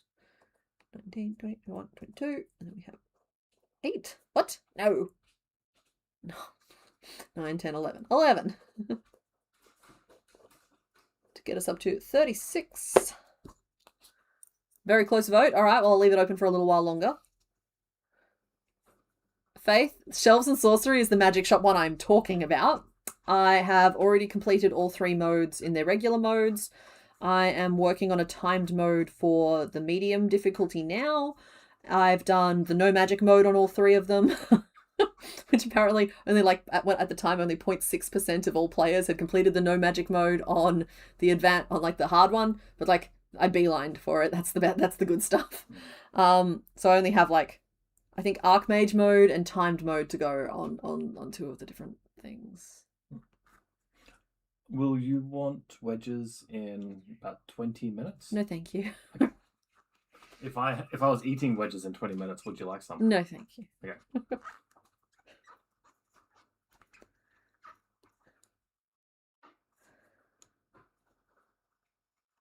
I just wish that I could take some of my love for those sorting games and apply it to real life. Unfortunately, in those sorting games, the problem is that there's space for everything and a space for everything. And in real life, that's just not true. In real life, you're 2 adults who own stuff, cramming yourself into the same apartment, and one of you runs a business out of one of the rooms in the apartment, and so like that takes up a lot of space. And it's just, you're never going to get the same degree of satisfaction because some stuff is always just not going to have somewhere to live. Oh, well, Night and Ali, thank you for hanging out, and I hope to see you again, and I hope you enjoy your new vet clinic. And everything weighs nothing. Exactly. Everything weighs nothing. And if you get really frustrated, you can just go, dang it, wave your hand around and summon it.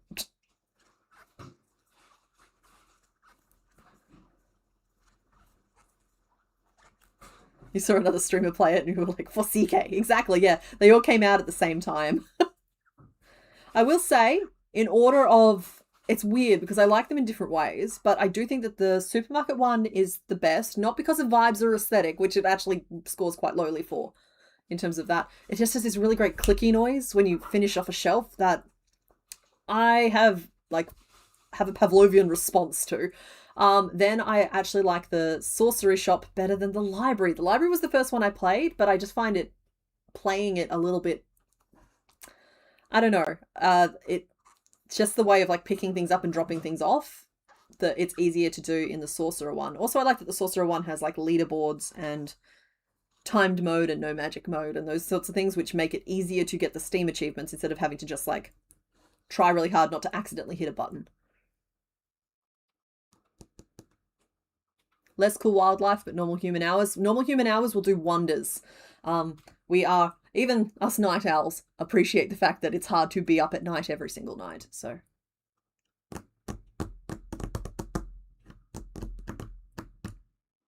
Not gonna lie, you play with no sound. You need the clicky sound from that supermarket one. I played with the music off, or turned it all the way down. But the clicky sound is wonderful. It's probably not even a new sound for most of you, but it's a good sound. It goes thud, thud, thud, thud, thud, thud, thud, click.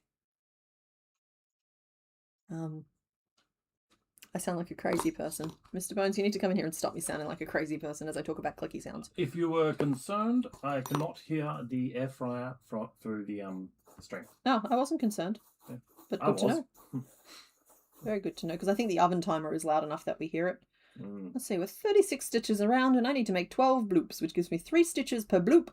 But they can't be pointy bloops. They have to be relatively well-behaved, polite bloops. You're still making strange sounds. Bloop. I came in to assist. So this is me assisting. I'm going to make very helpful. a snitch. The most helpful. Gosh, I'm good. You're so wonderful. I know, right? Just the best. Yeah. No one quite like you. Yep. Oh, I need to talk louder as well, but noticing that I'm actually very quiet on the microphone. Yeah, the microphone's further away from your face now, because the microphone's back there, as it used to be over here. Yeah. Yeah. Need a second microphone right here, right next to the door for me. Nope. Come in, turn it on. Hello. Honey, we both know you know how to project. Let's... Yes. I am here. Okay. You need a vote recast?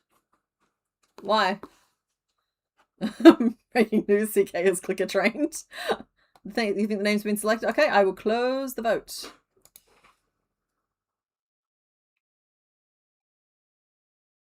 Okay, so Baron Moustache won with 38% of the vote. Then came Dr. Moriarty at 31%, Sir Argyle at 23%, and Dr. Hubris at 8%. Thank you to everybody who voted. Swalot's name is officially Baron Moustache. Moustache. Ah, sorry. I've got a little bit of fibre up my nose. The lobster pattern you're trying to design is kicking your butt. I'm sorry. I'm working on Gen 5 in the background, and I see it there, waiting. I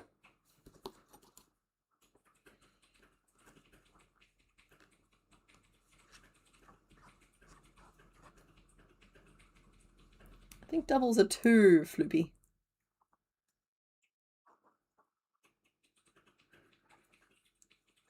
So how about we just go 1,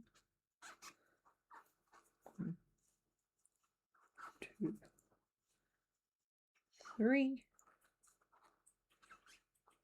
1, 1, 1.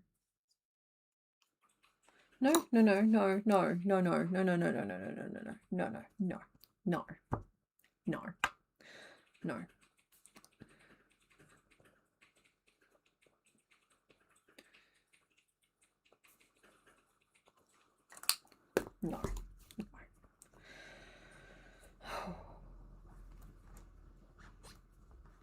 Yes. Okay, good. You put up a brave exterior, but deep down you're a nervous skeleton devoid of any melanin or keratin. It's a nightmare trying to record you for the brief segments you've appeared in videos.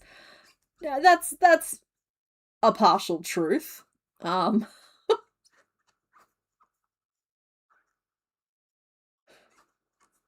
But not everybody is designed to be on camera, you know? Like, I'm not dropping any frames.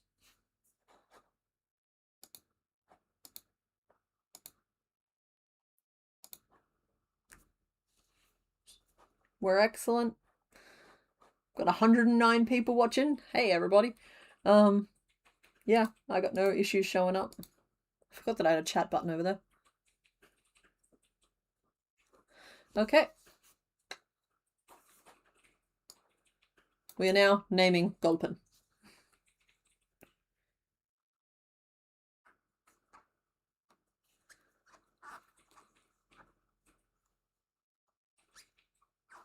Besides, being on camera is a learned skill. You're already desensitized to it. I mean, hello, it's Thursday is a nervous tick that has survived for the last 5 years, 6 years. However long it's been. Oh, I should have done puff stitches for the lips. Look how well it turned out there. Oh well. Oh well. It's too late. I'm not frogging back that far.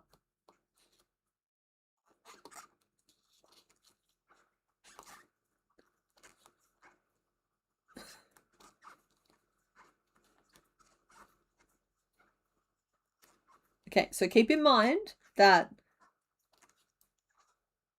Swalot doesn't have a Sherlock Holmes name anymore. So there is no ties for this Pokemon into Sherlock Holmes other than those we want to give him.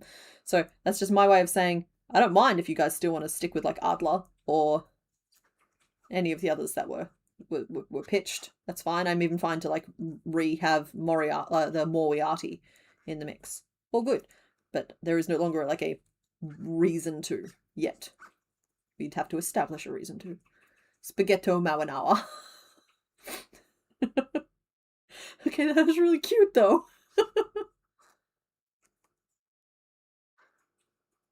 Why does it say Glorious Trust at the bottom of your screen? I don't know.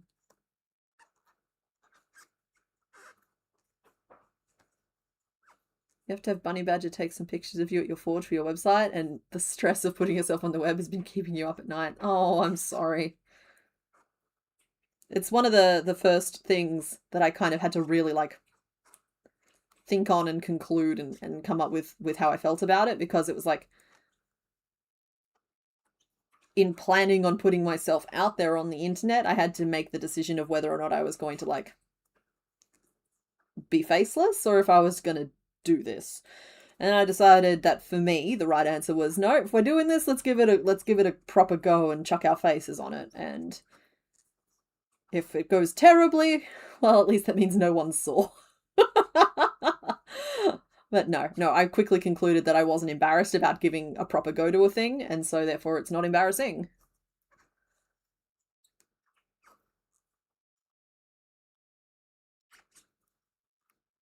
Current name list: Sherlock Holmes Moriarty.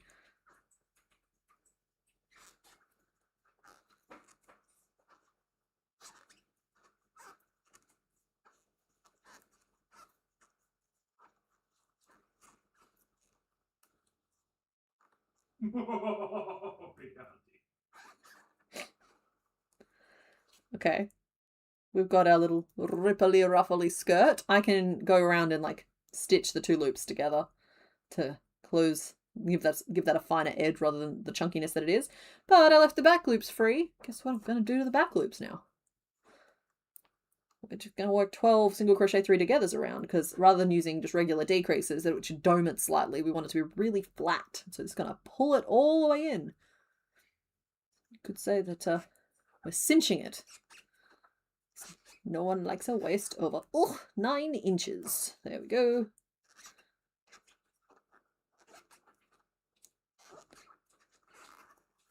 Cinching. And if this puckers it too much, we'll go back and we'll do something else.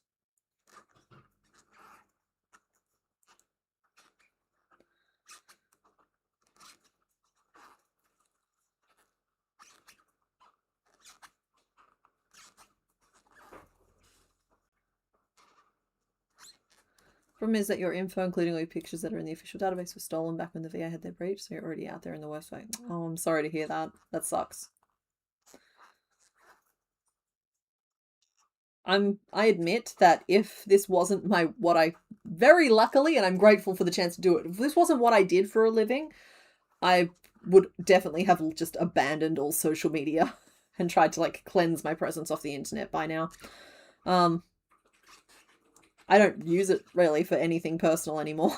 It's literally just business for me out there now.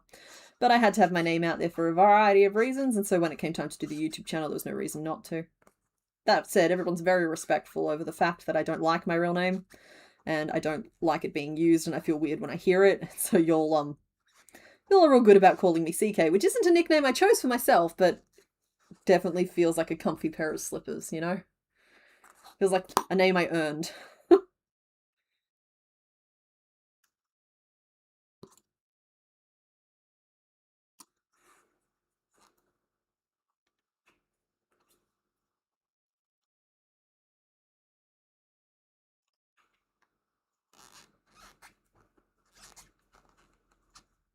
might have to put a little bit of weight in this guy's belly too. Makes for some fun conversations with scam callers, yeah. Okay, I think that might have cinched it in too much. It's looking like some sort of crustacean. Back we go. We'll be more responsible in our crafting, it's fine. We are at 36, so all we will do is 6 repeats of 2 single crochet, a decrease, and 2 single crochet. I would have liked to do it that way better. But, oh wait, no, 12 is probably too much, but if it's 36 around, right? So 12, we have the option of going either 2, decrease, 2, 2, decrease, 2. What I was doing before was 3, 3, 3, 3, which was just too much because that took 8 out of those stitches instead of 2. But it doesn't mean we have to go all the way down to 2 now. We can go like to 4 if we wanted to, and instead we could work. Honestly, we could just go single crochet 3 together, 3, 3 together, 3, which takes 4 out of the equation, or if it's 12 around already,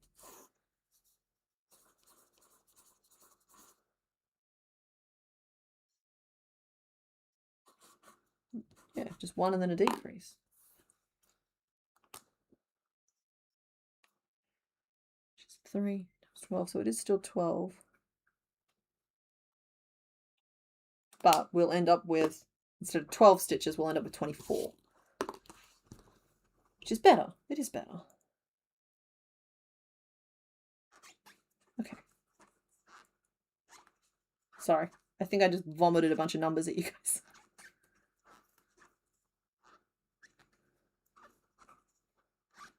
Let's see. Is Mr. Glorbius Trust the name for Swallot? Let's have a look.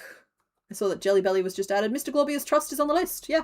So the current name list is Mahahahawiati, Spaghetto Mawanar, Dr. Moriarty. I said twice, sorry. Well, we won't have Mahahahawiati and Dr. Moriarty. We'll have one or the other. I might make that choice if no one else does. Dr. Glorbius Trust, and I think Jelly Belly was just added as well. Spaghetto Mawanar, Dr. Moriarty, Mr. Glorbius Trust, and Jelly Belly. That's a good assortment of names. I like that. We will probably start that name vote pretty soon because there's just not that much to this fellow once I finally get this body shape sorted. Oh, sorry. Swallot has been named Baron Moustache, and we're now naming this guy. Hence the name this and the arrow. I got my Pokemon confused for a second. You got a scam call this morning telling you that your car had been towed and impounded, that you needed to pay a processing fee for them to tell you the location it got towed to. You don't own a car. Yeah. It's like, where do you think you're calling right now?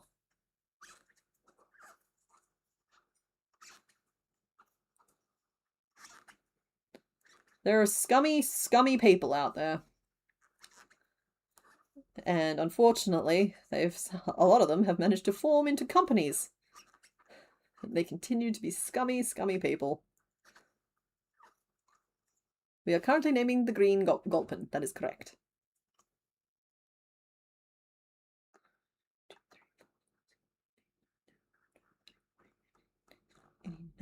20, 22, 23. Right, I lost count somewhere around and around. Mathematically it checks out though, so we don't mind. So we went from 36 down to 24.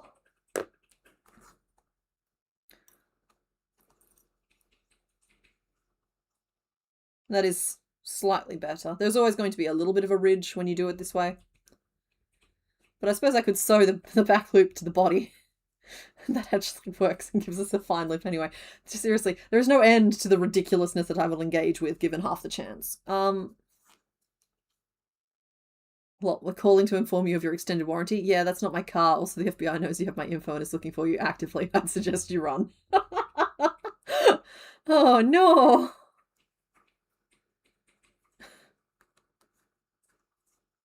That's rough. It's like you have unpaid parking tickets. Oh, that's fun. I've never had a driver's license, so Do I want to just do regular decreasing now? Do I want to be a little bit fancier with it? Let's just do regular decreasing now. So from 24 down to 18.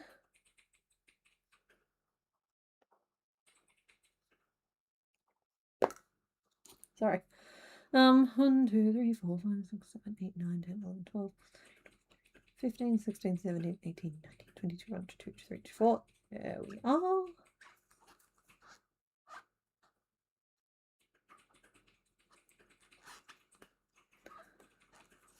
Would you ever think that you would make patterns for the Pokemon that you've made for the main channel? No, they'll never, ever, ever, ever be on the main channel. Sorry, I am quite sure about that subject.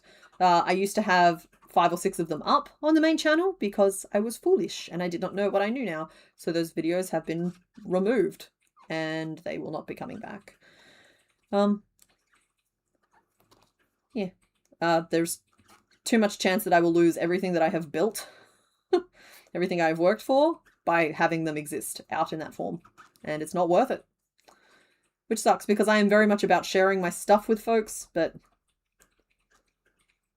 no, the cost for that is too high. Oh, night, Angry Bear and Bunny Badger. I missed your farewell. Sweet dreams. Thanks for hanging out.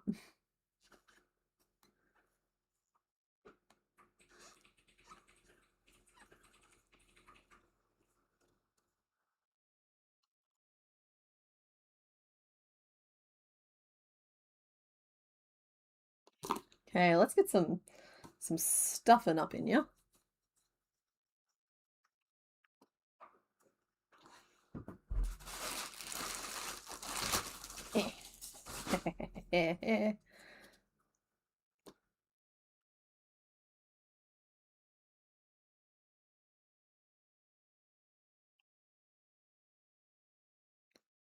Your favorite is when you get you have unpaid parking tickets or tolls in state you haven't set foot in since 2021, which was 5 years ago now. I know 2021 feels like it was like just last year, but no, that was 5 years ago. That is a substantial amount, half a decade. That's a substantial amount of time. I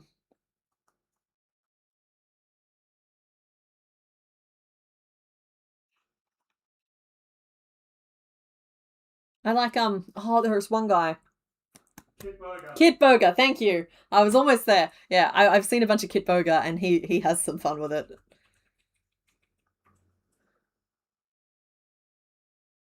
All you can do is protect yourself and protect the people you know. Watch out for your parents, folks.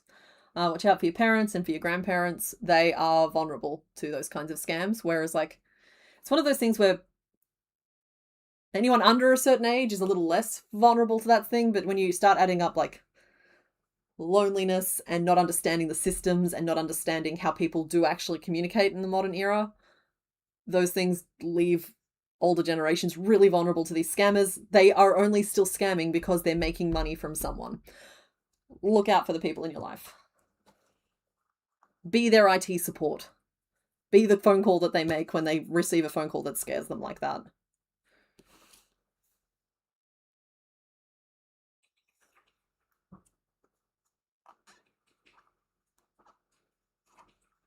Being the person someone calls might be inconvenient, but it's also a blessing that you will look back on and just appreciate that they let you be that kind of support for them. You got one for a state that you hadn't been in since before 2006. Well, maybe their records office was just really slow to process it. Sorry, I say that laughing because that's not true. That's just not how that works. I'm not trying to find excuses.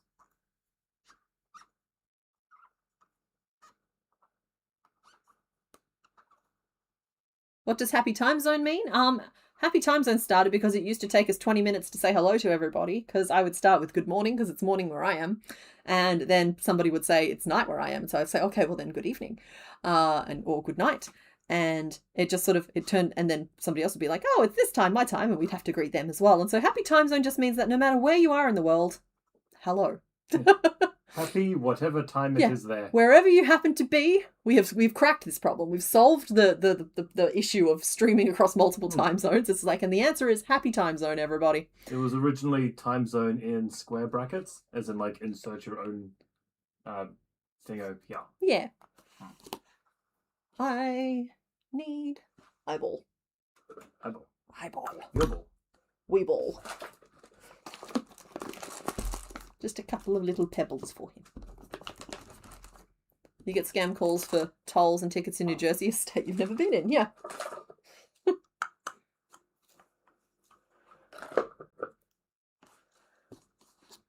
Had the mod get scammed when you were at work once? Yeah, when I was working in an office, we had I was real estate adjacent. It was technically property investment. It's a whole thing. But basically there was a few big scams going on at the time that were targeting people's settlement funds, which are huge amounts of money that get transferred around at the point of property settlement. And it is surprisingly easy to be surprisingly stupid. And when you're talking about those sorts of sums of money, there's no room for even a little dumb, let alone a whole lot of stupid. So we got locked out of the system once, and we got stung, I think, once by a settlement thingamy where somebody managed to swap the bank details out for where the money was supposed to go. Huge deal. Oh, yeah. Happy time zone to you, Soulfire family. Thanks for joining. In one of the servers you're on, the standard greeting is good zones. Exactly. It's the exact same vibe as that. It's just like I doubt we are the first to start saying happy time zone, but it's definitely become just the greeting for this particular channel. It's kind of like, hello, it's Thursday. It's just like, it's not always Thursday and my name is not Thursday. But it's stuck, you know? It's how I know that the recording has started. It's become the trumpeting sound of the start of the video.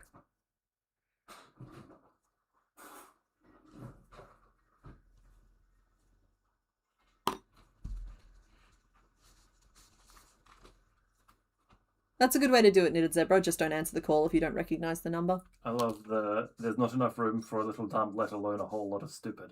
Yeah. I'm using that at D&D. Oh. That's brilliant. I love it.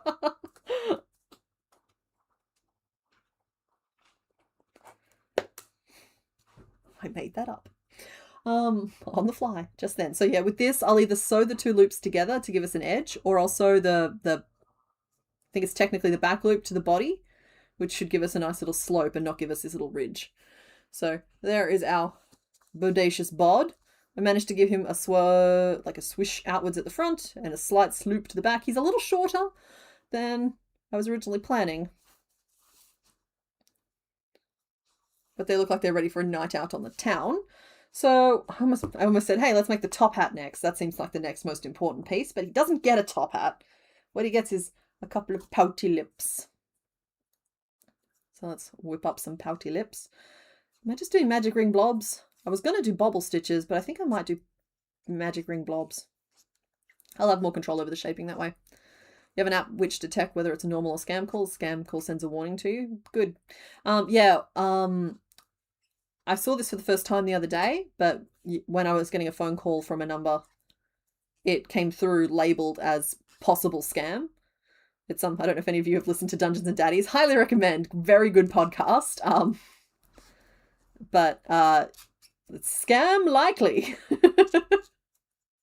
And I got a good giggle out of that, and then I didn't answer the phone. Because, fun fact, it's like with the scam emails, even if you open them, you are giving them information. You don't open those emails, ever. Not even just because it's funny. You don't answer the phone call if you already know it's a scam. It confirms for them that it's an active phone number. At minimum. Yep, the name vote will happen. Don't you worry about that.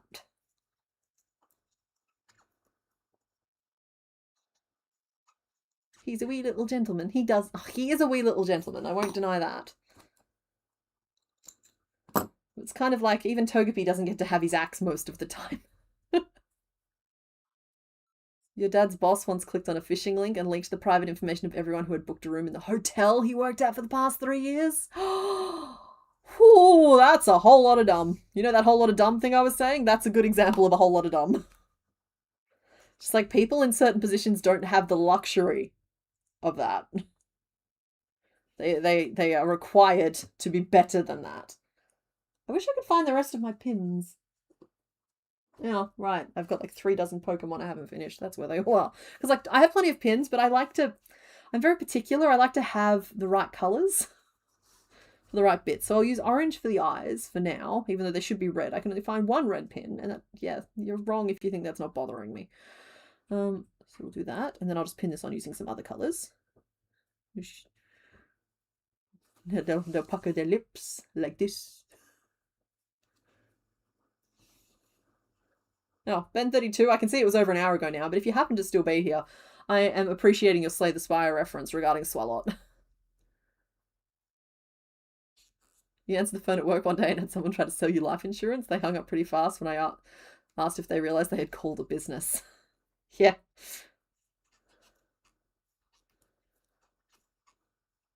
That's what I mean, though. So it's like everybody knows somebody or potentially is somebody, and there is no shame here if you are somebody who has been caught or victimized by a scam.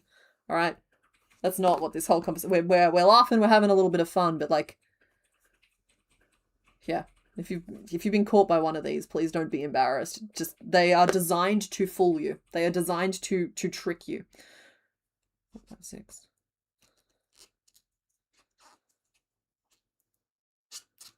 Life health insurance tend to hang up quickly when they realize they've called a skeleton. Yeah.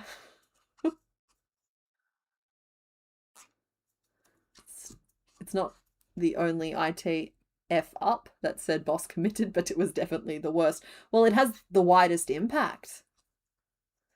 It's like, I don't like putting my personal information out there, but I also get paid through a series of online activities, and so my information is out there.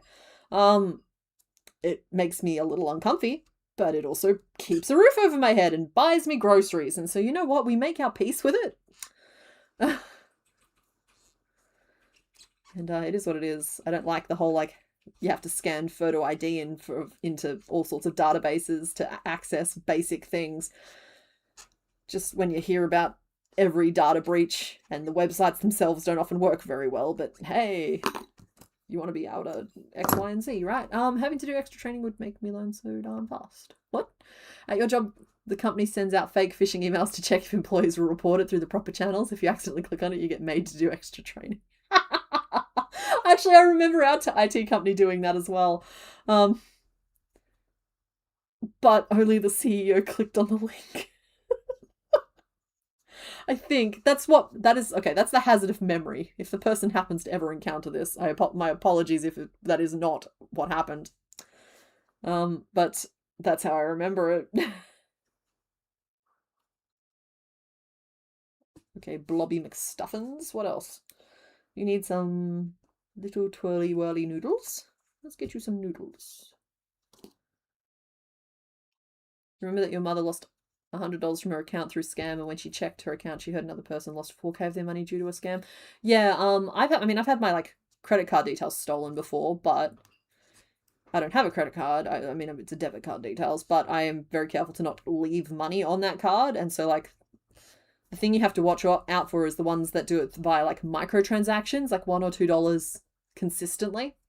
Little things that you might not notice. It's like I notice them because I'm just a little bit like that. But yeah, I've had my details stolen. We live in an online marketplace. Who knows? Who knows who's actually processing those numbers?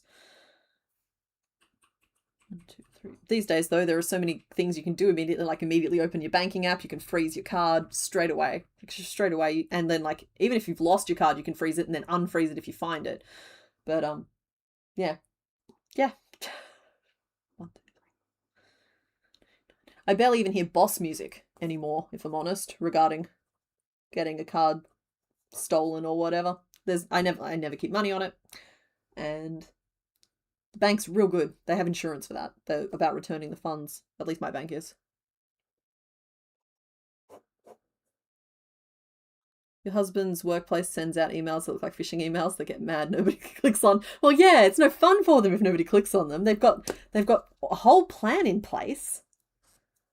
And if nobody clicks on the thing, then they don't get to do half the plan.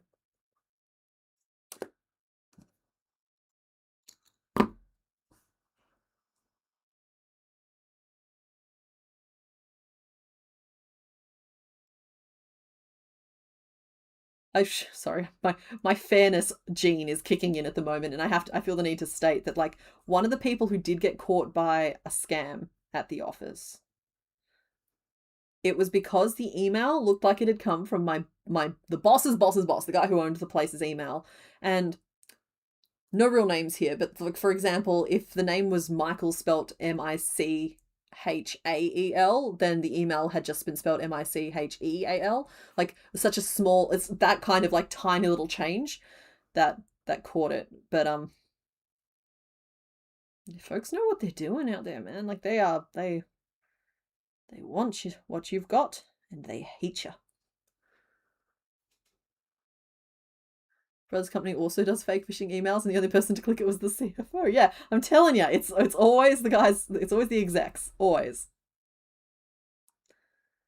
Partly because I'm pretty sure everyone else is just so busy that like a strange email comes through, not from something they actually have to deal with, then it's going in the too hard basket, man. Like, I don't have time to read random emails from random people. You are my little curlicue friend. You are very stubby.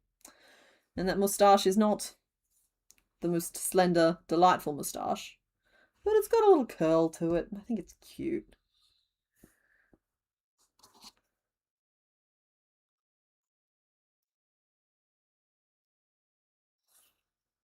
The ones that really bother me though are like I think they're called honey trap ones, where like someone fakes a romantic relationship to get people to send money. There are a lot of lonely people out there, and that just sucks.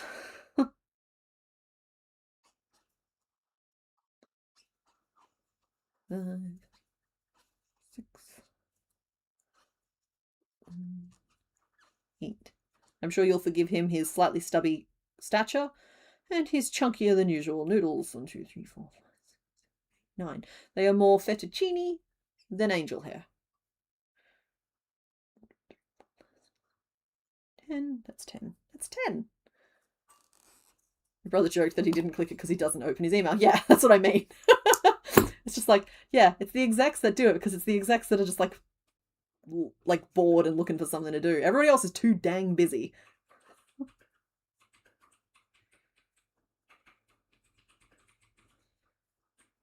There we go. Okay, all right. So we have our second little curly mustachioed feature. You need to curl the other way though. Okay, well, we'll flip it upside down. Your noodles are backwards, and that's okay. Sometimes my noodles are backwards too. It happens to everybody. No need to be embarrassed. You still have to go to school today. With no body or pokey shame here. No, I wasn't. Now we just need some little diamondy bits, and we should start the name vote, honestly. Still don't know what that little one is. Is it because of that?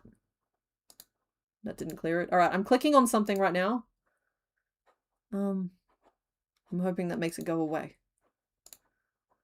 Right. I need the name votes for the name options for the little one, the Gulpin. Ooh. Your grandma talked to a scammer to the point where he told her to stop calling him. Oh no. Okay, Spaghetto Mawanawa, Morwanawa, Dr. Morwiati, Mr. Mr. Globius Trust, and Jellybelly. It's nice. I like that there's an undignified name in the mix as well. It's a little something for everyone. Name Gulpin. Start the poll. Nope, the little one is still there. Boo! I wish I knew what that was.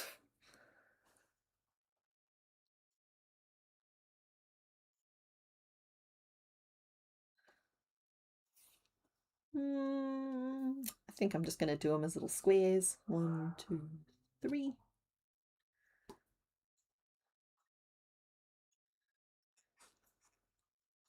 One, 2, 3.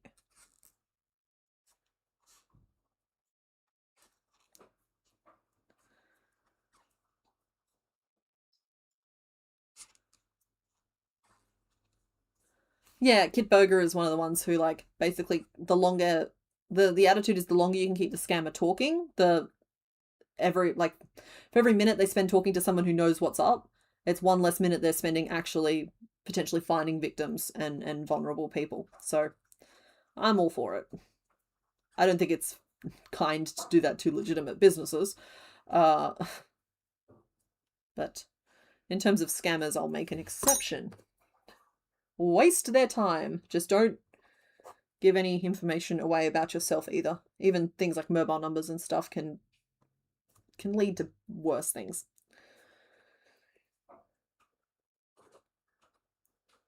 There's a reason why, at least over here in Australia, most stores that sell gift vouchers literally have signage up everywhere saying things like the ATO, which is our IRA, our tax department, will never ask you to pay via gift card. Like, are you sure that if someone has called you and said you have to get a gift card to pay for things, you're being scammed? Like, they've got notifications up about that, like, all over the shops. Like, they're at every checkout. Sometimes they're not particularly largely displayed, but they're there.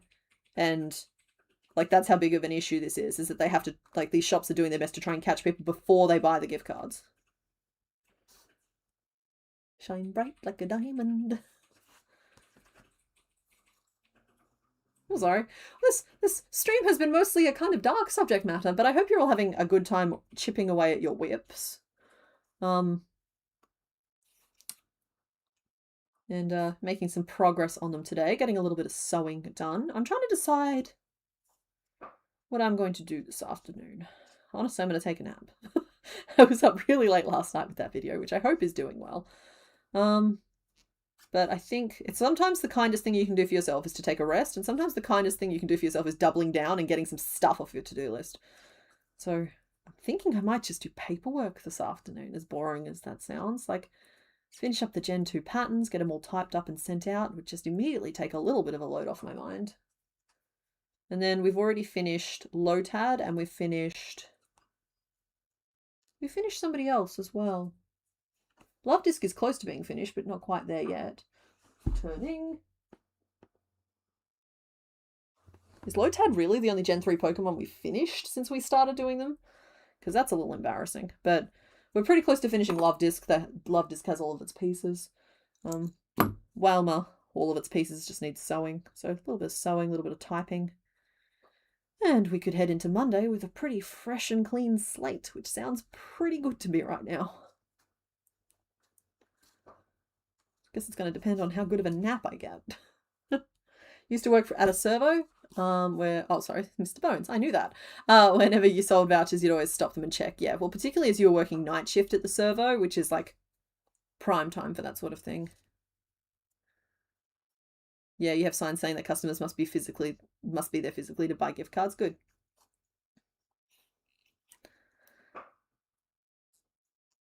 Two, three.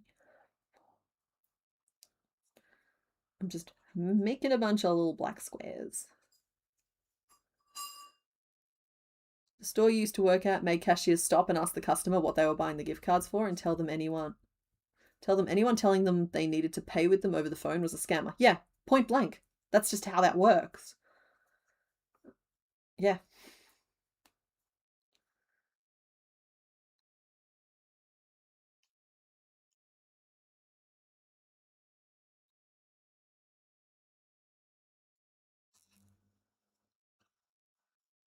I've heard, currently they're just ghost stories, but it doesn't surprise me that it's happening, about people's voices being duplicated using some of the new technologies out there and being used to make phone calls to family members to ask for money, to the point where I know some people have established code words within their family saying, unless I use this code word to confirm. But like at a certain point, I'm just like, I don't want that to be true. And so I'm putting it neatly into a conspiracy box right now.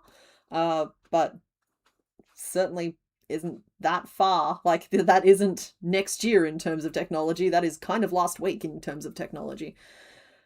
And it's just something I'm a little bit more mindful of, because there is hundreds, if not thousands, of hours of me just prattling on and on and on and on and on the internet if somebody needed to do something like that. So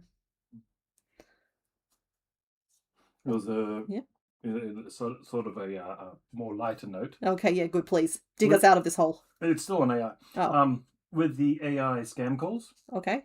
they actually have to pay for each line that is said from the AI company, because it has to listen to the person, work out what they say, and then respond.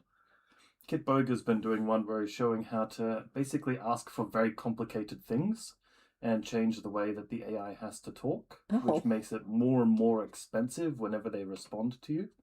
And yeah, like he has a little counter on the bottom right, which is how much it's cost the scammers. And like they're not getting any money from him, but they're being charged money in making the AI run. Good. So yeah, like there's chance that it might go away because AI is smart. Sorry, AI is dumb and expensive. Good. Sure. Good. So yeah. Your friend got a fake AI phone call from her teenage daughter crying and needing money. Oh my goodness, see? That's what I mean. It's just like I want so badly for it not to be true. She did not fall for it, but it was super eerie. Yeah, that is super eerie, super creepy. So, passwords are how you sort that. If just like, hey, mum and dad, if I ever call you asking for money, if I can't quote the word muffin to you, muffin is obviously not my password. But you know what I mean? If I don't say it, then you know it's not me and you should hang up and call me back on my mobile number. In fact, that's not a bad rule of thumb anyway. Just hang up and call them back on their mobile number. That's so creepy though.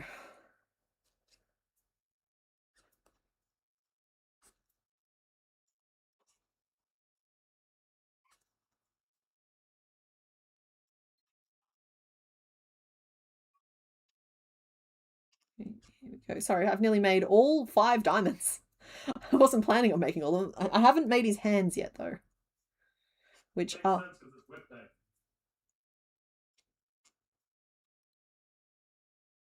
I suppose it's working on your unfinished projects day. Somehow my diamonds have slowly gotten wonkier though. Like my first one came out nice and neat. I guess I was distracted and not pulling my stitches correctly, but... In lighter news, you haven't lived until your child has run inside, screamed so many potatoes, and run out again. Oh, he's a good kid. Get him some potatoes, you monster. Are you guys harvesting your veggie garden, I'm guessing? Oh good, you don't know either.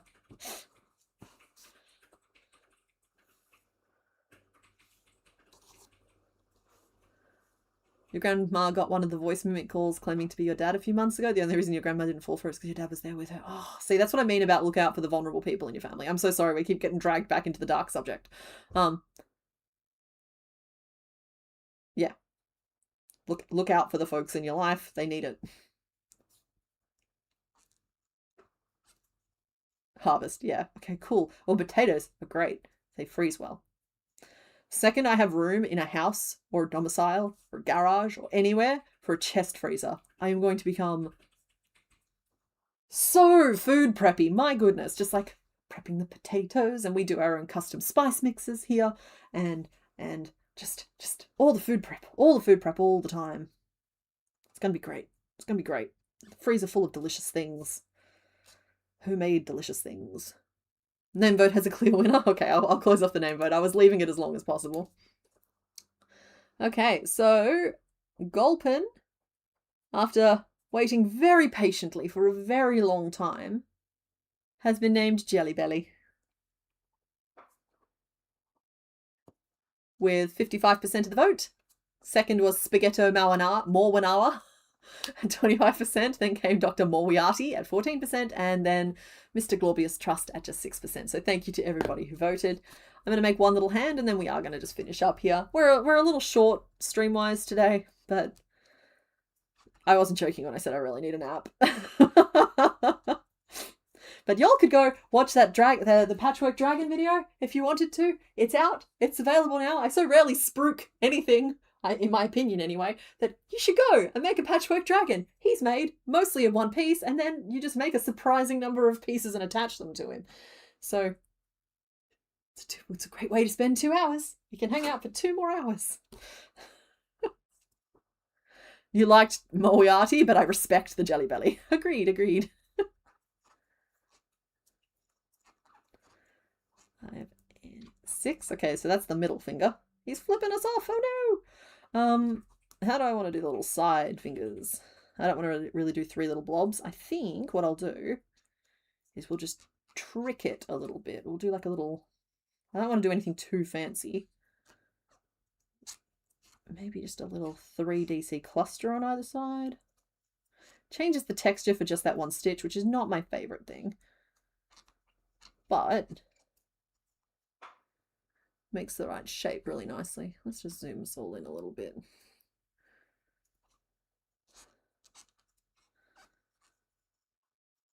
So for later reference, anybody coming back here later, this is me working the 3 double crochet cluster, which is just making the 3 DC nubs into the same stitch and then yarning over and pulling through to finish it all off. Okay, cute little grabber. Your sibling and you started making one already? Yes! You're up so late for the dragon video, so you respect the naps. Thank you. Thank you. The naps care not if they are respected. they are inevitable. Oh, well, thank you very much, Lady Rashter. I hope you enjoyed hanging out. There's hundreds, if not thousands of hours of them. We are working through all the Pokemon. It's gonna happen. Same time every Sunday. Okay, cool. So that's one little hand. You know what? We're gonna... Not only did I not write down a single stitch of that hand, we're gonna make the second hand as well. Single crochet. No, we went around again and then we did that. 3 DC cluster, single crochet, and we're gonna do 2 of those. So we'll make the second hand now as well, and you can be a little clock. There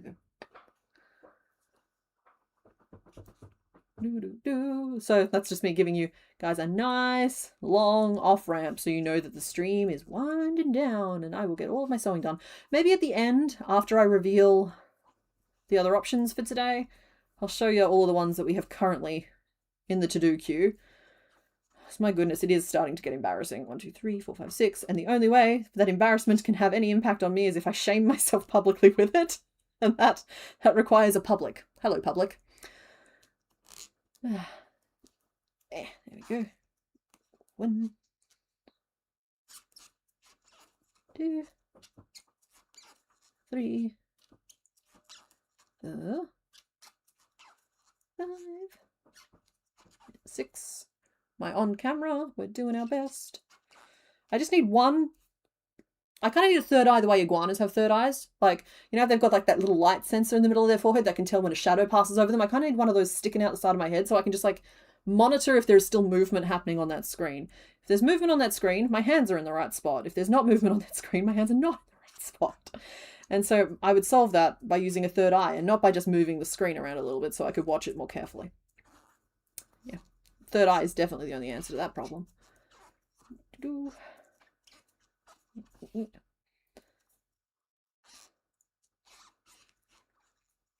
1, and it's so squeaky. Ugh, the squeaking will stop soon. I'm so sorry. There we go. And oh, I was zoomed in on purpose so folks could see.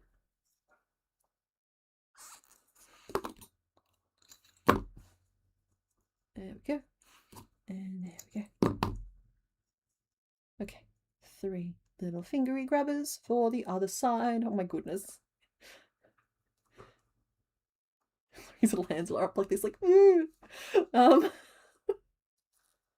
There are all of the pieces for our sweet little swallot. Let's have a look at who is in my to-do queue. Let's clear some room, folks. We're going to need it. So we named him today. He is Jelly Belly. Thank you, Jelly Belly. You can go back in your box. And he already had a name. This is Cabbage. That was Wailord. So today we made Wailmer, who we named the... I've spelled it wrong. The Spherial Kriller. Phenomenal. No notes. Good job, everybody. Spherial Kriller. And we have Baron Moustache, the Swallot, who needs sewing. Now, also still in the works is our Loudred. Can't remember his name at the moment. I'll look that up for you guys in a second if you want it. We have Wynort, who's in a state of disrepair. Roselia hasn't been touched in a couple of weeks. Poor guy.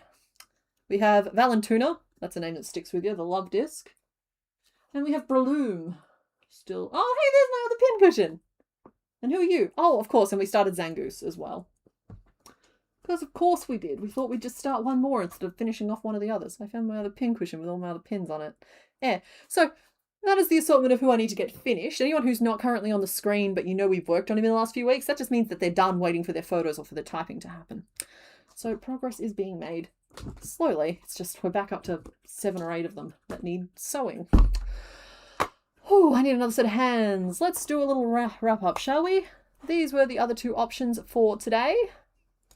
Today's theme was, of course, unfinished business. We were trying to finish some Pokemon lines.